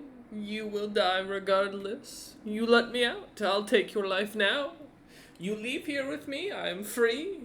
I will destroy this world as I promised. And I fear nothing. Not even your gods. Not even the one that claims the symbols upon your neck prior to the one who wears the crown. Could just shrug, sigh, and just yeet it back into the armory. Oh, I can fly off the butt! You hear kind of slam against something and drop. Oh, I thought that was Close sesame. That's what Dom Ken's getting up, looking about, wondering what just happened after hearing that voice in his head. continuing his blessing. Ned, you take the after asserting dominance on the staff. Are you gonna go take it over to Kez and put it in the circle? Yeah, I'll scoot it over to the circle. As Ida in the background yeets this, Kez beginning to make the symbols glow, the weapons beginning to purify, slight shrills from the weapons in the center of the thing kind of beginning to come off of it. As Dom kind of watches on, as a few more moments go by, the exorcism complete, as those two weapons seem to watch as their unholy souls trapped within seem to gleefully scream out in joy from the pain as they are banished to moors. The weapons beginning to immediately losing their magic and becoming plain, cracking and breaking, turning to dust due to their age. The doors behind you immediately opening as the dagger is released from, or it immediately settles down, quieting. As you lot look about, the exorcism finishing, the doors suspiciously opening, you are all left kind of looking and pondering for a moment. As you kind of take a second, go ahead, Kiz. I was like, is that the real door? Or is that a portal to Mars? I hope it's not a random portal somewhere. As Kez walks up, kind of lightly sticks his hand out, worst like one eye closed, body kind of way as far as you can to see what happens. Don't get too relieved.